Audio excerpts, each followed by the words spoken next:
Her first kiss was stolen at gunpoint on a desert road, but the cowboy who saved her that day would teach her that love isn't taken, it's given. If you want to know how a moment of terror became a lifetime of devotion, stay with me until the very end. And don't forget to hit that like button and drop a comment telling me what city you're watching from. I want to see how far this story travels across the world. The desert didn't care about fear. It stretched endlessly in every direction, indifferent to the prayers whispered inside the rattling stagecoach that carved its way through Arizona territory. Eliza Hart pressed her gloved hands against her lap, fingers trembling despite her best efforts to appear composed. The other passengers, a portly merchant who snored against the window, an older woman clutching a carpet bag, and a silent man in a dark coat, seemed unbothered by the oppressive heat and the monotonous creaking of wheels against hardpan earth. But Eliza felt every jolt, every shift in the wind. She'd left Boston 3 weeks ago with a single trunk, a teaching contract, and a heart full of carefully cultivated hope. The West was supposed to be her fresh start, a place where her quiet nature wouldn't be seen as weakness, where the whispers about her family's financial collapse wouldn't follow her into classrooms and church socials. She imagined herself standing before rows of eager children, teaching them grammar and arithmetic, building something meaningful from nothing. She hadn't imagined this: the suffocating dust, the endless vulnerability of open country, the way civilization seemed to thin with every passing mile until it felt like only a rumor. The driver's shout shattered her thoughts. "Riders coming fast from the east!" Eliza's heart seized. She turned toward the window, and through the dust-smeared glass she saw them, 3 horsemen converging on the stagecoach like wolves on wounded prey. They wore bandanas across their faces, hats pulled low, rifles glinting in the brutal afternoon sun. The merchant jerked awake with a snort. "What in blazes? Outlaws!" the man in the dark coat said flatly. His hand moved toward his waistband, but the older woman grabbed his wrist. "Don't!" she hissed. "They'll kill us all." The stagecoach lurched as the driver tried to coax more speed from the exhausted horses, but it was futile. Within seconds, the riders had closed the distance. A gunshot cracked the air, a warning, not aimed to kill, and the coach shuddered to a halt so abruptly that Eliza was thrown against the seat in front of her. "Everybody out! Now!" The voice was rough, edged with the kind of casual violence that came from a life where human decency had long ago been discarded. Eliza's hands shook as she reached for the door handle. The older woman was already climbing down, her face pale but stoic. The merchant stumbled out, hands raised, babbling about cooperation and mercy. Eliza's shoes touched the dirt road, and the heat hit her like a physical blow.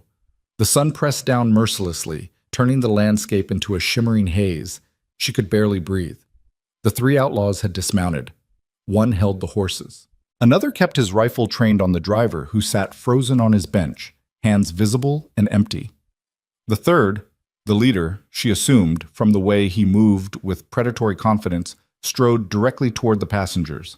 "Line up, all of you. Hands where I can see 'em." They obeyed. Eliza found herself standing between the merchant and the older woman, her whole body rigid with terror. She kept her eyes down, staring at the scuffed toes of her traveling boots, trying to make herself invisible. It didn't work. "Well, well," the outlaw's voice changed, took on a different quality. Eliza heard his boots crunch closer. "Looks like we got ourselves a genuine Eastern lady." She didn't look up, couldn't. "I said, look at me, darlin'." A rough hand grabbed her chin, forcing her face upward. Eliza's vision blurred with tears, but she could see him clearly enough, cold eyes above the bandana, a scar cutting through one eyebrow, the smell of whiskey and sweat rolling off him in waves. "Pretty thing," he murmured, almost to himself. "Real pretty." "Please," Eliza whispered. "Take whatever you want. Just please." "Oh, I intend to." His grip tightened. "But money ain't all a man needs out here in the wild country." The merchant started to protest, and the rifle swung toward him with lethal speed. "Shut your mouth, fat man, unless you want a bullet in it." Silence fell like a stone. The outlaw turned back to Eliza, and his free hand came up to pull the bandana down from his face. She saw stained teeth, lips twisted in something between a smile and a sneer. "You ever been kissed, sweetheart?" Eliza's mind went blank with panic. She tried to pull away, but his hand on her chin became iron, holding her in place. "I asked you a question." "No," she choked out. "No, I haven't." "Well then." His voice dropped to something obscene in its false tenderness. "Seems a shame for a girl as pretty as you to go through life not knowing what it feels like. Consider this a gift." She tried to scream, but terror had closed her throat. His face came closer, blocking out the sun, and then his mouth was on hers, hard, brutal, reeking of tobacco and cruelty. It lasted only seconds, but those seconds stretched into an eternity of violation, of helplessness, of something fundamental being ripped away from her. When he finally pulled back, Eliza couldn't breathe, couldn't think. The world had narrowed to the taste of ash on her lips and the sound of the outlaw's laughter. "There now," he said, releasing her so abruptly that she staggered. "That wasn't so." The rifle shot came from nowhere and everywhere at once. The outlaw's hat flew off his head, carried by a bullet that had passed so close to his skull that he dropped to the ground on pure instinct. His companions spun toward the source of the shot, weapons raised, but froze when they saw the lone rider on the ridge above them. Even through her shock, Eliza saw him clearly, a man on a bay horse, silhouetted against the harsh blue sky, a rifle still raised to his shoulder. He sat perfectly still, a statue carved from shadow and danger. "Next one goes through your head, Deacon," the voice carried across the distance, calm and absolutely certain. "Not past it. Through it." The outlaw, Deacon, slowly got to his feet, hands rising in surrender. "Mercer, should have known you'd stick your nose in. Should have known better than to stop a stage on my rote." The rider nudged his horse forward, beginning a careful descent down the rocky slope. "Tell your boys to drop their weapons. Do it slow. You're one man, Mercer. We're three. And I'm the one with the high ground and a Winchester. Your arithmetic's poor, Deacon, but I don't figure it's that poor." The rifle never wavered. "Guns down, now!" For a long moment, nothing happened. Eliza could hear her own heartbeat, could feel the older woman trembling beside her. The merchant had gone completely silent, barely breathing. Then, slowly, the other two outlaws lowered their rifles and let them fall to the dust. "Smart," the man called Mercer said. He was closer now, and Eliza could see more details. The deputy's star pinned to his vest, the way he moved with his horse like they were a single creature, the weathered calm in his face that spoke of a man who'd seen violence and wasn't impressed by it anymore. He kept the rifle trained on Deacon as he dismounted in one fluid motion. "Kick those guns over here, all of you." They complied. The weapons skittered across the dirt, and Mercer collected them with quick efficiency, slinging them over his saddle without ever fully taking his attention off the outlaws. "Now the sidearms, real careful." More guns joined the pile. Deacon's face had gone dark with rage, but he unbuckled his gun belt and tossed it down with the others. "Ma'am," Mercer said, finally glancing toward the older woman, "there's rope on my saddle. Would you be kind enough to bring it here?" The woman hurried to obey, clearly grateful to have something to do. She returned with a coil of rope, and Mercer gestured toward Deacon. "Hands behind your back. You other two, face down on the ground." "You're making a mistake, Mercer," Deacon growled as his hands were bound. "My brother's going to hear about this." "Your brother's welcome to discuss it with Judge Brennan when he rides through next month." Mercer's voice held no emotion, just flat certainty. "Until then, you and your friends are going to enjoy the hospitality of Redstone's jail." The other two outlaws were bound and hauled to their feet. Mercer worked with practiced efficiency, checking knots, confiscating one more hidden knife, keeping everything under control with the kind of quiet competence that made resistance seem pointless. Only when all three men were secure did he finally turn his full attention to the passengers. "Anybody hurt?" The merchant found his voice. "No, sir. Thanks to you, Deputy. I thought for certain we were—" "You're fine." Mercer cut him off, not unkindly, then his eyes moved to Eliza. "Ma'am?" She couldn't speak. The moment his gaze landed on her, something broke inside her chest, and she realized she was shaking so hard her teeth were chattering despite the heat. Mercer's expression shifted. Something passed across his face too quick to name, but his voice gentled. "You hurt?" Eliza shook her head, but tears were streaming down her face now, silent and unstoppable. "He didn't—" Mercer stopped himself, seemed to choose different words. "Did he harm you beyond what I saw?" She understood what he was asking and managed to whisper, "No, just what you saw." Something hardened in Mercer's jaw, but he only nodded. "That's still too much. I'm sorry I didn't get here sooner." "You saved us," the older woman said firmly. "Don't apologize for that, Deputy." Mercer acknowledged her with a brief nod, then addressed the driver, who'd finally climbed down from his bench.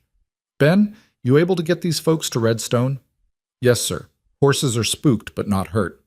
"Good. I'll ride ahead with these three. Get them locked up before they cause any more trouble." He glanced back at the passengers. "You should reach town by sundown. Sheriff Cole will want statements from all of you, but that can wait until tomorrow. Get yourselves fed and rested first."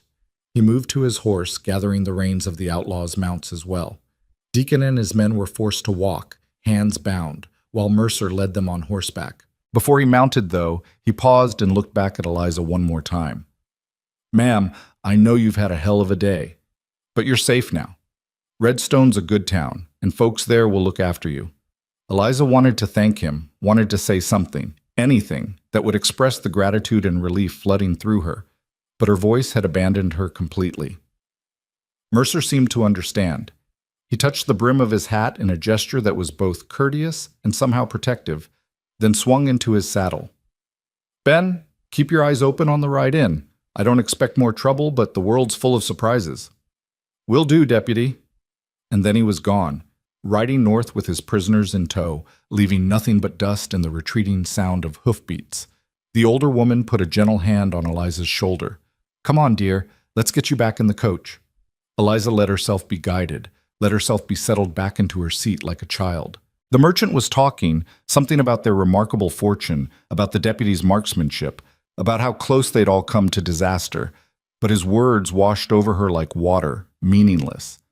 All she could think about was the feeling of violation still burning on her lips, and the way the deputy's eyes had held something fierce and protective when he'd looked at her. Her first kiss. Stolen. Poisoned. The stagecoach lurched into motion, and Eliza closed her eyes against the tears that wouldn't stop falling. Checked. The sun was sinking toward the horizon when the scattered buildings of Redstone finally appeared in the distance. Eliza had stopped crying an hour ago, but she felt hollow, scraped clean of everything except exhaustion. The town was smaller than she'd expected. A single main street lined with wooden buildings, a church steeple rising above them, corrals and houses spreading out into the desert beyond. But after endless miles of nothing, it looked like sanctuary. The coach rolled to a stop in front of a building marked General Store and Post, and Ben the driver climbed down with a weary grunt. "We're here, folks. I'll see about getting your luggage unloaded." The merchant practically fell out of the coach, already talking about finding the nearest saloon. The older woman, Mrs. Hendricks, Eliza had learned during the quiet ride, gathered her carpetbag and gave Eliza a long look. "You have people here, dear. Someone expecting you." "The schoolhouse?" Eliza managed. Her voice sounded strange to her own ears, rusty from disuse. "I'm the new teacher. They're supposed to have quarters prepared." "I'll walk with you to find it. You shouldn't be alone right now." Eliza wanted to refuse, wanted to prove she was fine, capable, not broken by what had happened. But the truth was she desperately didn't want to be alone. So she nodded and accepted Mrs. Hendricks' arm. The street was busy with late afternoon activity. Cowboys leading horses to the livery, women with shopping baskets, a dog sleeping in the shade of the general store's porch. Normal life, continuing as if the world hadn't just tilted on its axis. They found the schoolhouse easily, a neat white building at the edge of town, with a small cottage beside it that must be the teachers' quarters. A woman was sweeping the schoolhouse steps, and she looked up at their approach with a welcoming smile. "You must be Miss Hart. We've been expecting you." The woman was middle-aged, with kind eyes and capable hands. "I'm Martha Cole, the sheriff's wife. I've been keeping the school ready for your arrival." "Thank you," Eliza said quietly. Martha's smile faded as she took in Eliza's appearance, the tear-stained face, the trembling hands, the way Mrs. Hendricks was practically holding her upright. "What happened?" "Outlaws stopped the stage," Mrs. Hendricks said grimly. "Deputy Mercer ran them off, but not before they frightened us all half to death. This poor girl had the worst of it." Martha's expression turned fierce. "Come inside, both of you. I'll put on tea and you can tell me everything."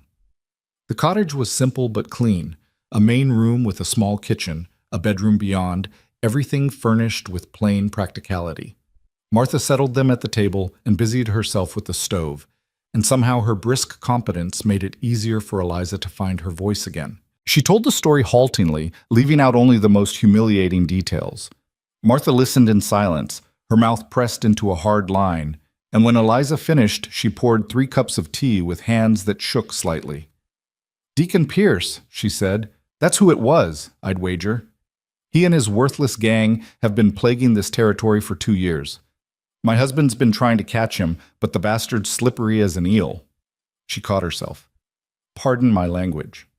"It's earned," Mrs. Hendricks said dryly. "Luke Mercer brought him in?" Martha's eyebrows rose. "Well, that's something. Luke's been tracking Deacon for months." "Luke?" Eliza repeated before she could stop herself. "Deputy Mercer. He's been with us about a year. Came from Texas, I believe. Quiet man, but there's no one I'd trust more in a bad situation." Martha studied Eliza's face. "He saw what happened to you, didn't he?" Eliza nodded, fresh shame washing through her. "Don't," Martha said sharply. "Whatever you're thinking right now, that it was your fault, that you should have done something differently, stop it. You did nothing wrong. Deacon Pierce is an animal, and what he did to you was an act of violence, same as if he'd struck you with his fist. You understand me?" Eliza's voice broke. "It was my first—" She couldn't finish, but Martha understood. Her face softened with a pain that looked personal. "Oh, honey, I'm so sorry." They sat in silence for a moment, drinking tea that tasted like dust and comfort in equal measure. Outside, the light was fading toward evening, painting the desert in shades of amber and shadow. "You should rest," Martha said finally. "There's food in the pantry, and I'll have my husband stop by tomorrow to take your statement, but tonight you just rest." Mrs. Hendricks stood. "I should find the boarding house. But Miss Hart, Eliza, if you need anything, you send word, you hear?" "Thank you," Eliza whispered, "for everything." After they left, Eliza stood alone in the cottage that was supposed to be her new beginning. Her trunk had been delivered and sat unopened near the door. The room was growing dark, but she couldn't seem to make herself light a lamp. Instead, she walked to the small window and looked out at the town settling into night. Somewhere out there, the deputy, Luke Mercer, was probably locking Deacon Pierce and his men behind bars. Somewhere out there, justice was being served, order restored. But inside Eliza's chest, nothing felt orderly. Nothing felt just. She touched her lips with trembling fingers and felt tears sting her eyes again. Her first kiss. Gone. Stolen by a man who saw her as nothing more than an object to be used and discarded. The worst part wasn't even the kiss itself. It was the knowledge that something precious had been taken from her, something she could never get back. Whatever that first kiss was supposed to mean, whatever joy or tenderness or anticipation should have accompanied it, all of that was gone, replaced by fear and violation and the taste of tobacco.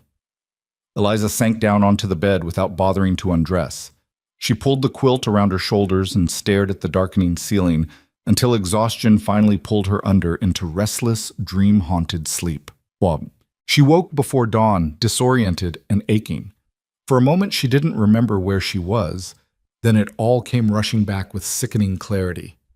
Arizona, Redstone, the stage. Deacon Pierce's hands on her face, his mouth crushing hers. Eliza rolled out of bed and barely made it to the wash basin before she was sick. When the retching finally stopped, she stood on shaking legs and caught sight of herself in the small mirror above the basin.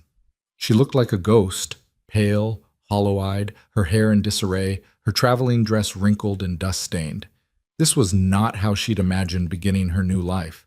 But the sun was rising whether she was ready or not, and Eliza had never been the kind of woman who could hide from her responsibilities.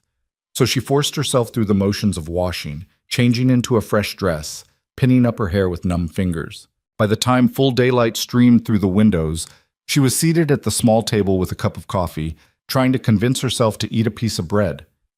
The knock at the door made her jump so hard she spilled the coffee. "Miss Hart?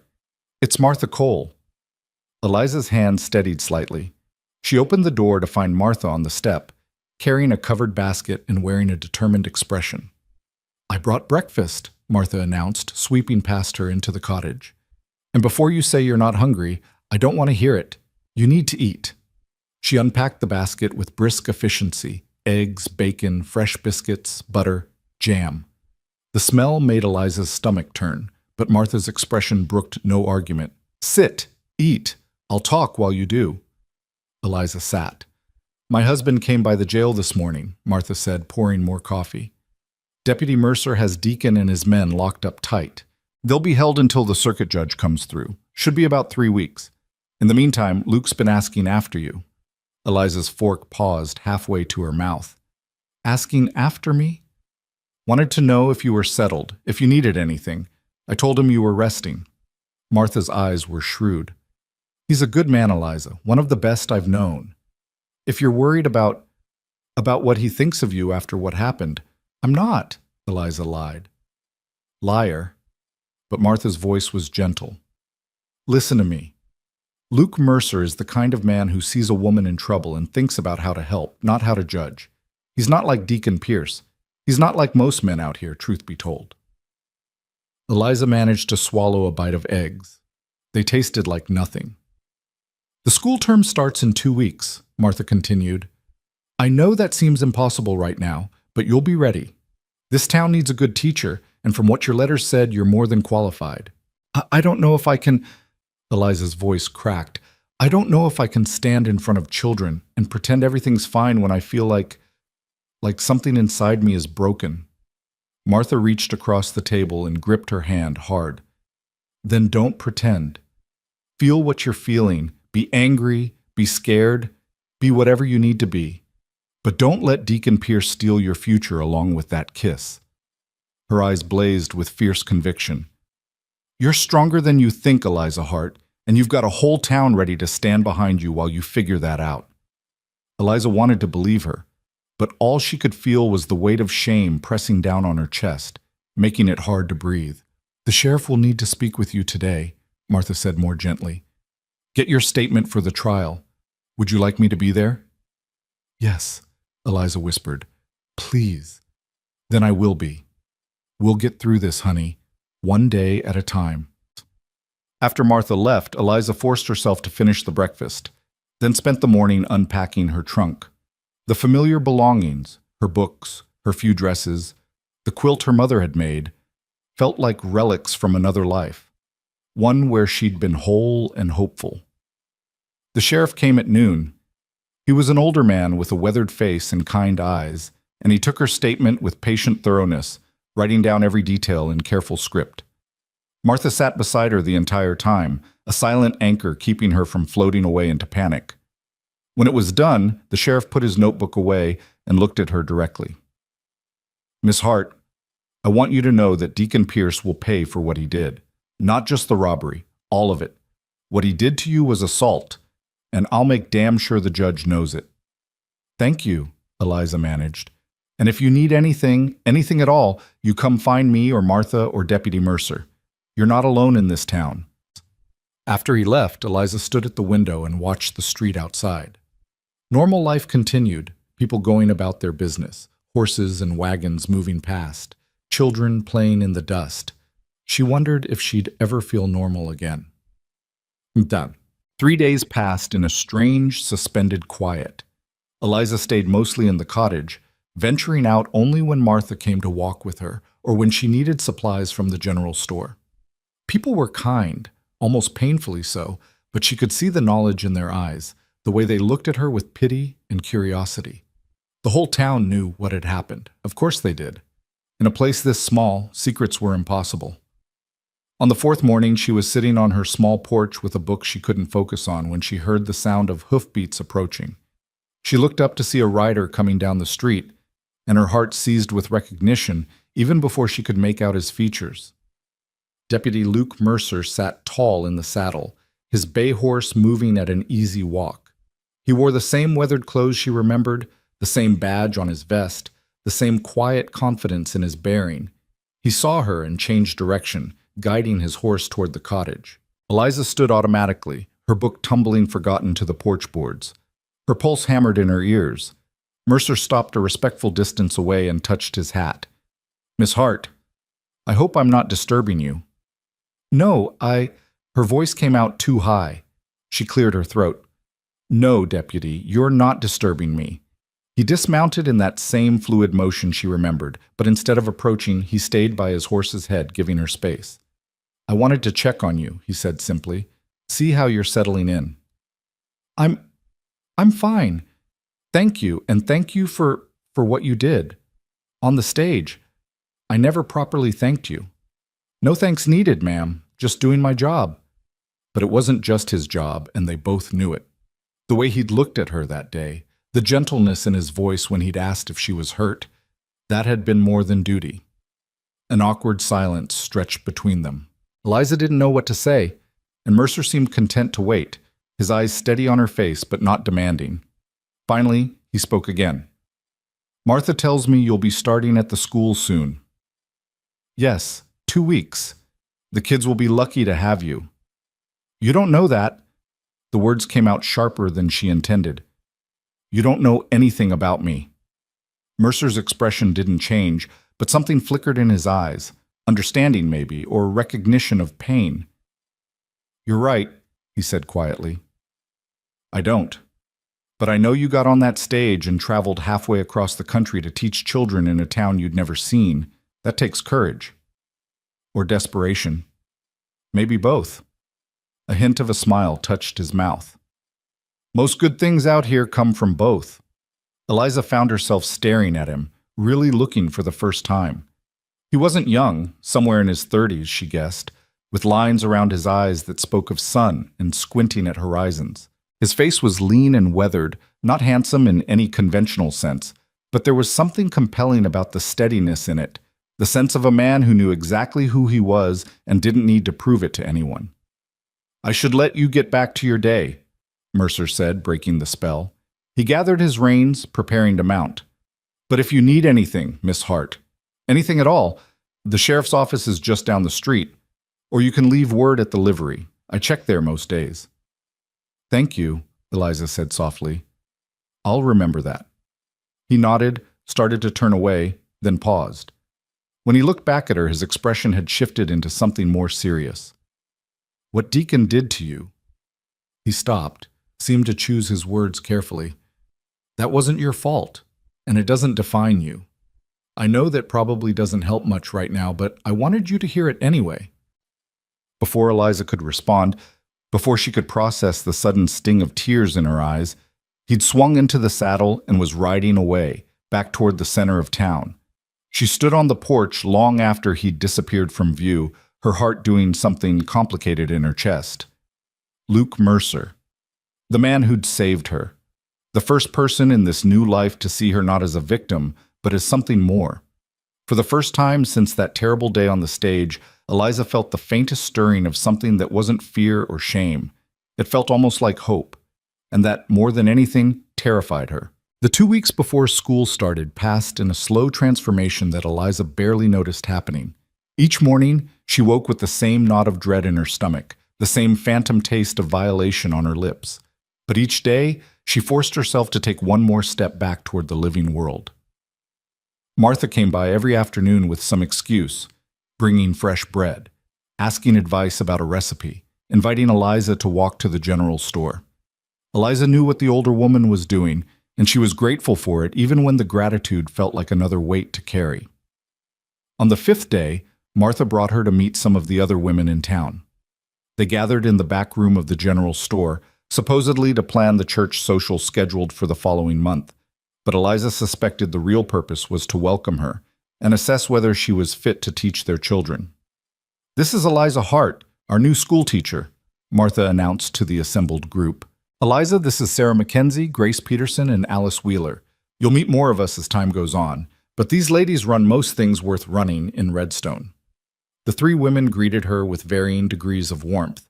Sarah, a young mother with tired eyes, seemed genuinely pleased. Grace, older and sharper, studied Eliza like she was evaluating livestock. Alice, somewhere in between, offered a cautious smile. "We heard about your trouble on the stage," Sarah said softly. "I'm so sorry you had to go through that." Thank you, Eliza managed, bracing herself for the pity or the questions. But Grace cut through the awkwardness with characteristic bluntness. Well, at least Luke Mercer was there to put a stop to it. That man's the best thing to happen to this town's law enforcement in years. My husband says he's got the instincts of a hunting cat and the patience of a saint. He certainly seemed very capable, Eliza said carefully. Capable, Grace snorted. That's one word for it. I'd say he's the kind of man who sees what needs doing and does it, without waiting for permission or applause. We could use more like him. Is he married? Alice asked suddenly, then colored when everyone looked at her. I only asked because my cousin's coming to visit next month, and I thought, he's not, Martha said, shooting Alice a look that clearly meant, drop it. And he's not interested, from what I can tell. Luke keeps to himself mostly. Shame, Alice muttered. Man like that shouldn't be alone. The conversation moved on to other topics, the church social, someone's daughter's upcoming wedding, the price of fabric at the general store, and Eliza found herself relaxing slightly. These women weren't treating her like broken glass. They acknowledged what had happened and then moved forward, including her in their world as if she had every right to be part of it. When the gathering broke up an hour later, Sarah caught Eliza's arm at the door. I have 3 children who will be in your class, she said quietly, 2 boys and a girl. They're good kids, but they're full of energy. If you need any help getting the schoolhouse ready, I'd be happy to come by. I'd appreciate that, Eliza said, surprised by how much she meant it. Tomorrow morning, then. Around 9? Perfect. As Eliza walked back to the cottage with Martha, she felt something loosening in her chest, just a fraction. They're good women, Martha said, as if reading her thoughts. A bit nosy, a bit opinionated, but their hearts are in the right place. Thank you for introducing me. You're part of this town now, Eliza. Might as well get to know the people in it. Martha paused at the corner where their paths diverged. And for what it's worth, I think you're going to do just fine here. That night, Eliza slept without nightmares for the first time since the attack. The next morning, Sarah arrived exactly at 9 with her 3 children in tow. The boys, twins of about 8, immediately began racing around the empty schoolroom, while their younger sister clung to her mother's skirt and stared at Eliza with enormous brown eyes. Tommy, James, stop that right now, Sarah commanded, but there was affection in her exasperation. I'm sorry, Miss Hart. They've been cooped up all summer. It's fine, Eliza said, and was surprised to find she meant it. The boy's energy was chaotic but innocent, filling the space with life. There's plenty of room to run. Sarah had brought cleaning supplies and a practiced efficiency that made short work of the dust that had accumulated over the summer months. As they worked, she talked about the town, the families, the quirks Eliza should know about. The Hendersons have 6 children, all hellions, but they're smart as whips if you can keep them focused. The Chang family runs the laundry. Their daughter May is quiet, but she reads better than most adults. The Callahan boy lost his father last winter, so he's been helping his mother run their ranch. He might fall asleep in class sometimes, but don't take it personal. Eliza absorbed it all, grateful for the insight. By the time they finished, the schoolroom gleamed and Eliza had pages of mental notes about the students she'd soon be teaching. Thank you, she told Sarah as the other woman gathered her children. I couldn't have done this alone. You're not alone, Sarah said simply. None of us are, not in a town like this. We take care of each other.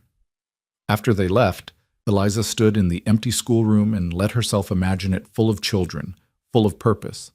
Maybe she could do this. Maybe she could build something here worth building. She was arranging textbooks on the shelves when she heard boots on the porch steps. She turned to find Deputy Mercer standing in the doorway, hat in hand, his tall frame backlit by the afternoon sun. Deputy, she said, her heart doing that strange skip again. Can I help you? Just making rounds, he said, but his eyes were scanning the room, taking in the clean floors and organized shelves. Place looks good. Mrs. Mackenzie helped this morning. Sarah's good people. He hesitated, then stepped inside, his movements careful as if he was conscious of not crowding her. I wanted to let you know, the judge confirmed he'll be here in 2 weeks. Deacon and his men will stand trial. Eliza's hands tightened on the book she was holding. Will I need to testify? Probably, if you're willing. His eyes held hers steadily. I know that's asking a lot. I'll do it. The words came out stronger than she felt. He should pay for what he did. He will. There was absolute certainty in Mercer's voice. I'll make sure of it. They stood in silence for a moment, and Eliza found herself studying him again, the way he held himself, the quiet strength that seemed to radiate from him without effort. Can I ask you something? The words were out before she could stop them. Of course. Why did you become a lawman? Mercer's expression shifted, became more guarded. For a moment she thought he wouldn't answer. Then he moved to the window, looking out at the street beyond. My sister, he said finally. She was about your age when a man hurt her, badly, and there was no law where we lived, no one to make him answer for it. By the time I was old enough to do something about it, she was already gone. Died of pneumonia, but I always thought it was more that she'd lost the will to keep fighting. Eliza felt her throat tighten. I'm so sorry. It was a long time ago, but the pain in his voice was fresh. I decided then that if I could stop even one man like that, if I could help even one person the way no one helped her, it'd be worth whatever it cost me. That's why you came out here. That's why I went everywhere, Texas, New Mexico, now Arizona, following the work, I suppose, following the need. He turned back to her. Your testimony will help put Deacon away for a long time. But if it's too much, if you can't face him again, I'll understand. No, Eliza lifted her chin. I'll testify. He doesn't get to make me afraid forever. Something like approval flickered across Mercer's face. You're stronger than you think, Miss Hart. People keep telling me that. I'm still waiting to feel it. Strength isn't something you feel, it's something you do, even when you're terrified. He settled his hat back on his head. You're already doing it. After he left, Eliza stood alone in the schoolroom and realized her hands had stopped shaking. She thought about his sister, about all the women who'd been hurt, and had no one to help them, no one to believe them, no one to make their attackers pay. She thought about Luke Mercer spending his life trying to be the help that never came, and she understood with sudden clarity why his steady presence made her feel safer than she'd felt since stepping off that stagecoach. The days blurred together after that. Eliza threw herself into preparing for school, organizing lessons and materials with an intensity that left little room for fear or shame. When the nightmares came, and they still came, more nights than not, she forced herself out of bed and lit a lamp and read until exhaustion pulled her back under.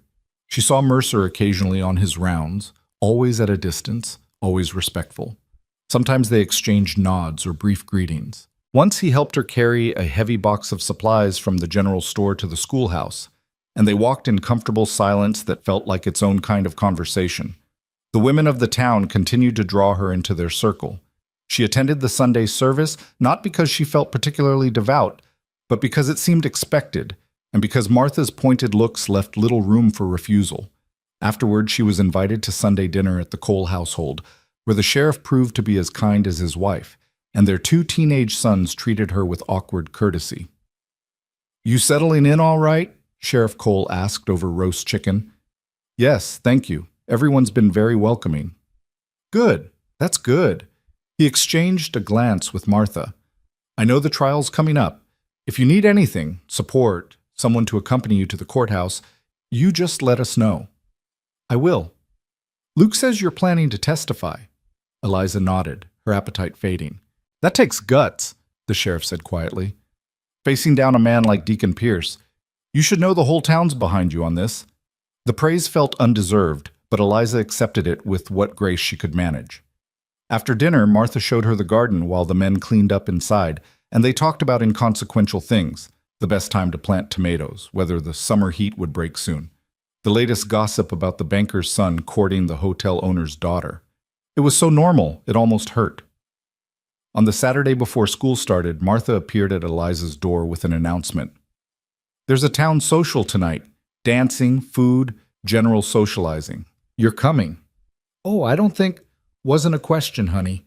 You need to meet more people, and people need to see you're not going to hide away forever. Besides, it'll be fun. Eliza doubted that, but she also knew better than to argue with Martha when she had that particular look in her eyes. So that evening, she found herself in her best dress, a simple blue cotton that had survived the journey relatively unwrinkled, walking beside Martha toward the large barn at the edge of town where the social was being held. The sound of fiddle music drifted across the evening air, and lanterns glowed warm against the gathering dusk. People were streaming in from all directions, dressed in their finest, talking and laughing with the easy familiarity of neighbors who'd known each other for years. Eliza's stomach knotted with anxiety. This was different from meeting women in small groups or attending church. This was the whole town, all at once, and she'd be on display whether she wanted to be or not. "Breathe," Martha murmured. "You'll be fine. Just smile and be yourself." Inside the barn, tables laden with food lined one wall, while musicians tuned their instruments on a makeshift stage. Children raced between adults' legs, and couples were already forming up for the first dance. The air smelled of hay and perfume and something baking. Sarah Mackenzie spotted them immediately and hurried over with her husband in tow. "Eliza, I'm so glad you came. This is my husband, William. Will, this is Miss Hart, the new teacher." William was a solid man with a carpenter's hands and a shy smile. "Pleasure to meet you, ma'am. Sarah says you got the schoolroom looking better than it has in years." "She did most of the work," Eliza protested. "Don't sell yourself short," Sarah said. "Now come on, let me introduce you to some more folks." The next hour passed in a blur of names and faces. Eliza met ranchers and shopkeepers, cowboys and craftsmen, more children than she could possibly remember. Most people were kind, some were curious, a few were clearly reserving judgment, but no one mentioned the stagecoach or Deacon Pierce, and for that she was grateful. The dancing started in earnest as full darkness fell. Eliza found a seat along the wall, content to watch, but she'd barely settled when a young cowboy appeared in front of her, hat in hand and face red with nervousness. "Begging your pardon, ma'am, but would you care to dance?" Eliza's first instinct was to refuse, but something in his earnest expression stopped her. He was barely old enough to shave, probably working up every ounce of courage he had just to ask. "I should warn you I'm not very good," she said, standing. His face lit up. "That's all right, ma'am. Neither am I." He led her onto the floor with endearing clumsiness, and they joined the other couples in a simple reel. Eliza stumbled through it, concentrating hard on the steps, trying to ignore the eyes she could feel on her. The boy, he said his name was Danny, kept apologizing every time he stepped on her toes until she couldn't help but laugh. "It's fine," she assured him. "Really, I've stepped on your feet just as much." When the dance ended, Danny thanked her profusely and disappeared back into the crowd, probably to boast to his friends. Eliza returned to her seat, slightly out of breath but feeling oddly pleased. "You looked like you were enjoying yourself," Martha said, appearing with 2 cups of punch. "I was, actually." Eliza accepted the punch gratefully. "That was easier than I expected." "Told you, nothing to be afraid of here." But then Eliza's gaze snagged on a figure standing near the barn entrance, and her breath caught. Luke Mercer leaned against the doorframe, arms crossed, watching the festivities with the same quiet observation he brought to everything. He'd cleaned up for the occasion. Fresh shirt, newer pants, hair still damp from washing, but he still carried himself with that same self-contained stillness. Martha followed her gaze and smiled. "Luke usually stops by these things but never stays long. Doesn't dance, doesn't really mingle, just watches over things, making sure everyone stays safe." "Always on duty?" "More or less." Martha studied Eliza's face with knowing eyes. "You could go talk to him, you know. He doesn't bite." "I know, I just—" Eliza stopped, not sure how to explain the complicated tangle of feelings that arose whenever she saw the deputy. Gratitude, yes, but also something else, something that made her pulse quicken and her palms sweat.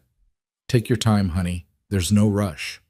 But before Eliza could decide what to do, Grace Peterson descended on them with the determined air of a woman on a mission. "Martha, I need your opinion on the pie contest judging. There's a dispute about whether Alice's apple pie counts if she used store-bought crust." She glanced at Eliza. "Miss Hart, you should come too. We need all the rational voices we can get." Martha rolled her eyes but stood. "Lord save us from small-town politics. Come on, Eliza. This should be entertaining if nothing else." The pie dispute was resolved eventually. Alice's pie was allowed to compete but placed in a separate category. And by the time Eliza returned to the main area, the musicians had started a slower song. Couples swayed together in the lamplight, and the atmosphere had shifted into something softer, more romantic. Eliza was heading back to her seat when a shadow fell across her path. She looked up to find Luke Mercer standing there, his expression unreadable. "Miss Hart." He inclined his head slightly. "You look like you're having a good evening." "I am, surprisingly." She smiled tentatively. "Are you enjoying yourself, Deputy?" "I don't usually come to these things for enjoyment, more for—" He paused, seeming to choose his words carefully. "Peace of mind, I suppose. Making sure everything stays peaceful." "Does trouble often break out at town socials?" "Not often, but when it does, it tends to involve too much whiskey and too little sense." His eyes crinkled slightly at the corners, not quite a smile, but close. "So far tonight, everyone's behaving." They stood in awkward silence for a moment. Around them, couples moved past toward the dance floor, and Eliza became acutely aware of how close Mercer was standing, how tall he seemed, how the lamplight caught in his dark eyes. "Would you—" He stopped, cleared his throat. "Would you like to dance?" Eliza's heart jumped. She stared at him, certain she'd misheard. "You don't have to," he said quickly, misreading her silence. "I know I'm not much for socializing, and you probably have better—" "Yes," Eliza interrupted. "I'd like that." Surprise flickered across his face, followed by something that might have been relief. He offered his hand with grave courtesy, and Eliza placed hers in it, feeling the calluses, the strength, the unexpected gentleness of his grip. He led her onto the floor and turned to face her, one hand settling lightly at her waist, the other still holding hers. Eliza's other hand came up to rest on his shoulder, and she was suddenly intensely aware of every point of contact between them. "I should warn you," Mercer said as they began to move. "I'm not what you'd call an expert dancer." "That seems to be a common theme tonight." "I'm not either." But he moved with the same controlled grace he brought to everything else, guiding her through the steps with quiet confidence. Eliza found herself relaxing into it, following his lead, letting the music carry them. "Martha says the school opens Monday," he said after a moment. "Yes. I'm nervous." "You'll do fine. Everyone keeps saying that." "Because it's true." He met her eyes directly. "You've got the education, the preparation, and the courage to be here in the first place. That's more than most people bring to anything." "You sound very certain." "I'm certain about what I've seen. You've been through something terrible, and you're still here, still moving forward, still planning to stand in front of those children and teach them. That takes more strength than most people ever have to find." Eliza felt her throat tighten with emotion. "You keep saying things like that." "Like what?" "Things that make me feel like maybe I'm not as broken as I think I am." Mercer's hand tightened fractionally at her waist. "You're not broken, Miss Hart. You're hurt. There's a difference." "Is there?" "Broken things can't heal. But hurt can mend, given time and care." His voice dropped lower, intimate despite the crowded room. "You're already mending. I can see it." Eliza wanted to believe him. God, how she wanted to believe him. But the fear was still there, the shame still lurking in the quiet moments. As if sensing her doubt, Mercer continued softly, "After my sister died, I spent years thinking I was broken too. Thought the anger and guilt would eat me alive. But eventually I learned that carrying pain doesn't make you broken. Sometimes it just makes you human." "What changed?" Eliza asked. "How did you move past it?" "I'm not sure I have entirely, but I found purpose in it, made it mean something by trying to help others." He paused. "Maybe that's not moving past it. Maybe it's just learning to carry it differently." The song was ending, other couples beginning to separate, but neither Eliza nor Mercer moved. They stood there in the middle of the floor, hands still joined, and Eliza felt something shift inside her chest, something warm and fragile and terrifying. "Thank you," she whispered. "For the dance. For everything." "Any time, Miss Hart." He released her then, stepped back, and the loss of his warmth felt physical. Eliza watched him disappear back into the crowd, her hand still tingling where he'd held it. Martha appeared at her elbow, smirking. Well, Luke Mercer dancing. I haven't seen that in the entire year he's been here." "It was just a dance," Eliza said, but her voice sounded unconvincing even to her own ears. Just a dance. Martha's eyes sparkled with amusement. You keep telling yourself that, honey. The rest of the evening passed in a pleasant haze. Eliza danced twice more, once with Sheriff Cole and once with Sarah's husband, William, but her attention kept drifting to the quiet figure by the door, watching over everyone with patient vigilance. When the social finally wound down near midnight, Martha offered to walk her home, but Eliza found herself scanning the dispersing crowd for someone else. Looking for anyone in particular? Martha asked innocently. Before Eliza could answer, Luke Mercer materialized out of the darkness, leading his horse. I'm heading that direction anyway, he said without preamble. Be happy to walk you home, Miss Hart, if that's all right with you. Eliza's heart fluttered. That would be very kind. Thank you. Martha's expression was smug, but she kept her thoughts to herself. I'll see you tomorrow at church then, Eliza. Good night, Luke. Ma'am? He tipped his hat. They walked in silence for the first block, Mercer's horse plodding patiently behind them. The night was cool and clear, stars blazing overhead in the way they never did back east. Eliza could hear music still drifting from the barn, laughter from groups heading home, the distant yip of a coyote. It's beautiful here, she said softly. Different from Boston, but beautiful in its own way. You miss it? Boston? Sometimes. The familiar parts. But I don't miss who I was there. She glanced at him. Does that make sense? Perfect sense. Sometimes we need to leave who we were behind to become who we're meant to be. They reached the cottage too soon. Eliza stopped at the porch steps, reluctant for the evening to end. Thank you for walking me home, Deputy. Luke, he said. You can call me Luke, if you're comfortable with that. Luke. She tested the name, found she liked the shape of it. Then you should call me Eliza. Eliza? The way he said it, careful and warm, made something flutter in her chest. Sleep well, and good luck on Monday. You'll be around? In case I need... She stopped, embarrassed. I'm sorry. You have your own duties. I shouldn't... I'll be around, he said firmly. First day is always the hardest, but you won't be alone in it. After he left, Eliza stood on her porch and watched his silhouette disappear into the darkness. Her lips still tingled from smiling. Her hand still remembered the warmth of his. For the first time since arriving in Redstone, she felt something that wasn't fear or shame or anxiety. She felt anticipation, hope, the fragile beginning of trust. And when she finally went inside and lay down to sleep, she dreamed not of Deacon Pierce's violence, but of gentle hands and steady eyes, and the promise of safety that felt almost like it could become something more. Monday morning arrived with the kind of crystalline clarity that made the desert look almost welcoming. Eliza dressed carefully in her most professional outfit, a gray skirt and white shirtwaist that proclaimed "teacher" without saying a word, and braided her hair into a neat coil at the nape of her neck. Her hands shook as she fastened the buttons, and she had to start over twice before getting them right. The schoolhouse waited across the small yard, its white walls gleaming in the early light.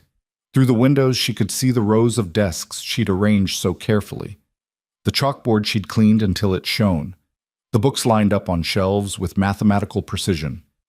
Everything was ready. Everything except her. She forced down 2 bites of toast and half a cup of coffee, then gathered her materials and walked across to unlock the school door. The hinges creaked as she pushed it open, and the smell of chalk dust and old wood enveloped her like a familiar embrace. This, at least, she knew. Teaching, purpose, a reason to be brave. The children began arriving shortly after 8. They came in clusters, siblings walking together, neighbors meeting on the road, a few delivered by parents who wanted to inspect the new teacher personally. Eliza stood on the porch and greeted each one, learning names, shaking small hands, trying to project confidence she didn't entirely feel. Tommy and James Mackenzie arrived in a whirlwind of energy, their little sister Clara clinging to their mother's hand. Sarah gave Eliza an encouraging smile before prying Clara's fingers loose and nudging her toward the schoolhouse steps. You'll be fine, sweetheart. Miss Hart is very nice. Clara looked unconvinced but allowed herself to be ushered inside. By the time the school bell rang at 8:30, Eliza had 23 students ranging from 6 to 14 years old, all seated and staring at her with expressions that ran the gamut from eager to skeptical to openly challenging. She took a deep breath and stepped to the front of the room. "Good morning. My name is Miss Hart, and I'm very pleased to be your new teacher." Her voice came out steadier than she'd expected, and she felt something settle in her chest. This she could do. This was familiar territory, even if everything else in her life had been turned upside down. "I know many of you are wondering what kind of teacher I'll be, so let me tell you. I believe in working hard, treating each other with respect, and remembering that learning should be something we enjoy, not something we endure." A few of the older boys exchanged skeptical glances, but most of the children seemed cautiously receptive. The morning proceeded better than Eliza had dared hope. She divided the students into groups by age and ability, assigned reading to the older ones while she worked with the younger children on their letters, and managed to keep even the most restless boys engaged through a combination of firmness and genuine interest in their questions. At the mid-morning break, she stood on the porch and watched her students scatter across the yard, the girls forming small clusters while the boys immediately organized some kind of chasing game. They looked so normal, so innocent, so untouched by the kinds of darkness that lurked in the adult world. "Seems to be going well." Eliza turned to find Luke standing at the corner of the building, one shoulder propped against the whiteboards, his expression carefully neutral, but his eyes warm. "You startled me," she said, pressing a hand to her racing heart. "Sorry, didn't mean to." He gestured toward the children. "They giving you any trouble?" "Not yet, though I suspect the twins are plotting something." Luke's mouth quirked. "Tommy and James, without a doubt. Those two have been raising creative hell since they learned to walk, but they're good kids underneath it. You know them?" "I know most of the families here. Part of the job." He shifted his weight, seemed about to say something else, then stopped. "What?" Eliza prompted. "Nothing. Just, you look like you belong here. Like you were always meant to be standing on this porch, watching over these kids." The compliment caught her off guard, warming her from the inside. "Thank you. That means more than you know." "I meant it." His eyes held hers for a long moment, and Eliza felt that now familiar flutter in her chest. "I should let you get back to it. Just wanted to check in." "I'm glad you did." After he left, Eliza found herself smiling as she rang the bell to call the children back inside. The afternoon flew by in a blur of arithmetic lessons, history recitations, and one minor crisis when James Mackenzie put a grasshopper down the back of Alice Wheeler's daughter's dress. Eliza handled it with calm authority, separating the offenders and assigning extra reading as punishment, and by the time she dismissed the class at 3 o'clock, she felt genuinely triumphant. She'd done it. First day complete, and no disasters. Sarah appeared as the last students were trickling out. "How did it go?" "Better than I expected. Your boys were energetic but manageable." Sarah laughed. "That's diplomatic. James told me about the grasshopper incident on the way out. I'm sorry about that." "It's fine. Just boys being boys." Eliza began erasing the chalkboard, her muscles pleasantly tired. "I think we'll all survive each other." "I knew you would do wonderfully." Sarah hesitated at the door. "A few of us are meeting at my house tomorrow evening. Nothing formal, just women talking and doing handwork. You should come." "I'd like that." The pattern of her days began to take shape after that. Mornings and afternoons filled with teaching, evenings spent preparing lessons or attending the small social gatherings that seemed to be a constant feature of town life. The women continued to draw her into their circle with patient persistence, and gradually Eliza found herself relaxing into it, finding comfort in the rhythm of conversation and shared tasks. Luke appeared periodically, always with some official reason, checking on the school's security, making his rounds, delivering a message from the sheriff, but his eyes always found hers, and their conversations, brief as they were, became the moments Eliza looked forward to most. A week after school started, Martha cornered her after church with a knowing look. "You and Luke seem to be developing quite the friendship." Eliza felt heat rise to her cheeks. "He's been very kind, that's all." "Mm-hmm. Kind. Is that what we're calling it?" Martha's expression softened. "I'm not teasing you, honey. Luke's a good man, and you deserve someone good in your life. I'm just saying if there's something developing there, you shouldn't feel guilty about it." I'm not. Eliza stopped, frustrated by her own incoherence. It's complicated. Most worthwhile things are. Martha squeezed her arm gently. Just don't let fear make your decisions for you. That's all I'm saying. But fear was still there, lurking beneath the surface of Eliza's growing contentment. It manifested in small ways. The way she flinched when someone approached too quickly, the nightmares that still came occasionally, the phantom taste of violation that sometimes ambushed her in quiet moments. And it manifested most powerfully when Sheriff Cole stopped by the schoolhouse one afternoon with news about the trial. Judge Brennan arrives next week, he told her, his expression grave. Deacon and his men will be tried on the 15th. I need to know if you're still willing to testify. Eliza's stomach dropped, but she kept her voice steady. Yes, I'll testify. It won't be easy. His lawyer will try to discredit you, make you seem like you're exaggerating or making things up, and you'll have to face Deacon himself. I understand. The sheriff studied her for a long moment, then nodded. Luke will be there. So will I. You won't be alone in that courtroom. After he left, Eliza sat at her desk and let the fear wash over her. The trial. Facing Deacon Pierce again. Reliving that horrible moment in front of a room full of strangers. She was still sitting there when Luke appeared in the doorway, his expression concerned. Sheriff said he talked to you about the trial. Eliza nodded, not trusting her voice. Luke stepped inside, closing the distance between them but stopping a respectful few feet away. You don't have to do this. No one would think less of you if you decided it was too much. I'd think less of myself. She looked up at him, willing him to understand. He can't just take what he wants and walk away.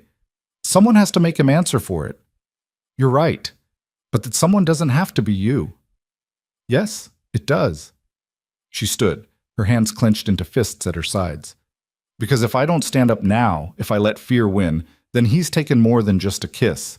He's taken my courage, my dignity, my ability to fight back. And I won't give him that. Pride flickered across Luke's face. Then I'll be right there beside you, every second. Promise? Promise. The days until the trial passed too quickly and too slowly at the same time. Eliza threw herself into teaching with renewed intensity, as if keeping busy could keep the fear at bay. The children responded with enthusiasm that both touched and exhausted her, and by the time Friday arrived, she felt wrung out and brittle. That evening, Luke appeared at her cottage with an unexpected invitation.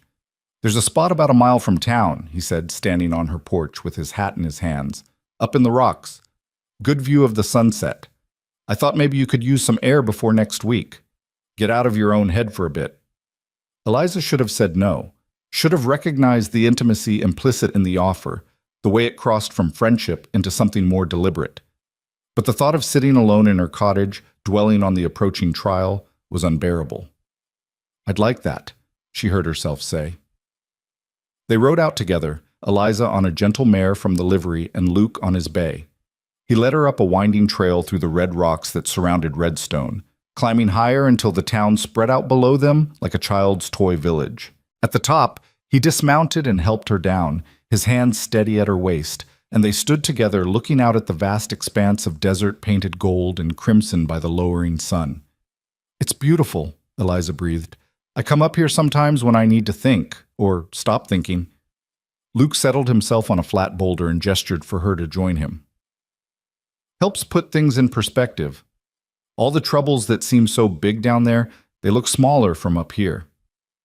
Eliza sat beside him, careful to maintain a respectable distance, and let the peace of the place seep into her bones. The wind whispered through the rocks, carrying the scent of sage and dust. A hawk circled lazily overhead, riding the thermals. Luke, she said after a long silence, can I ask you something personal? Of course. But please.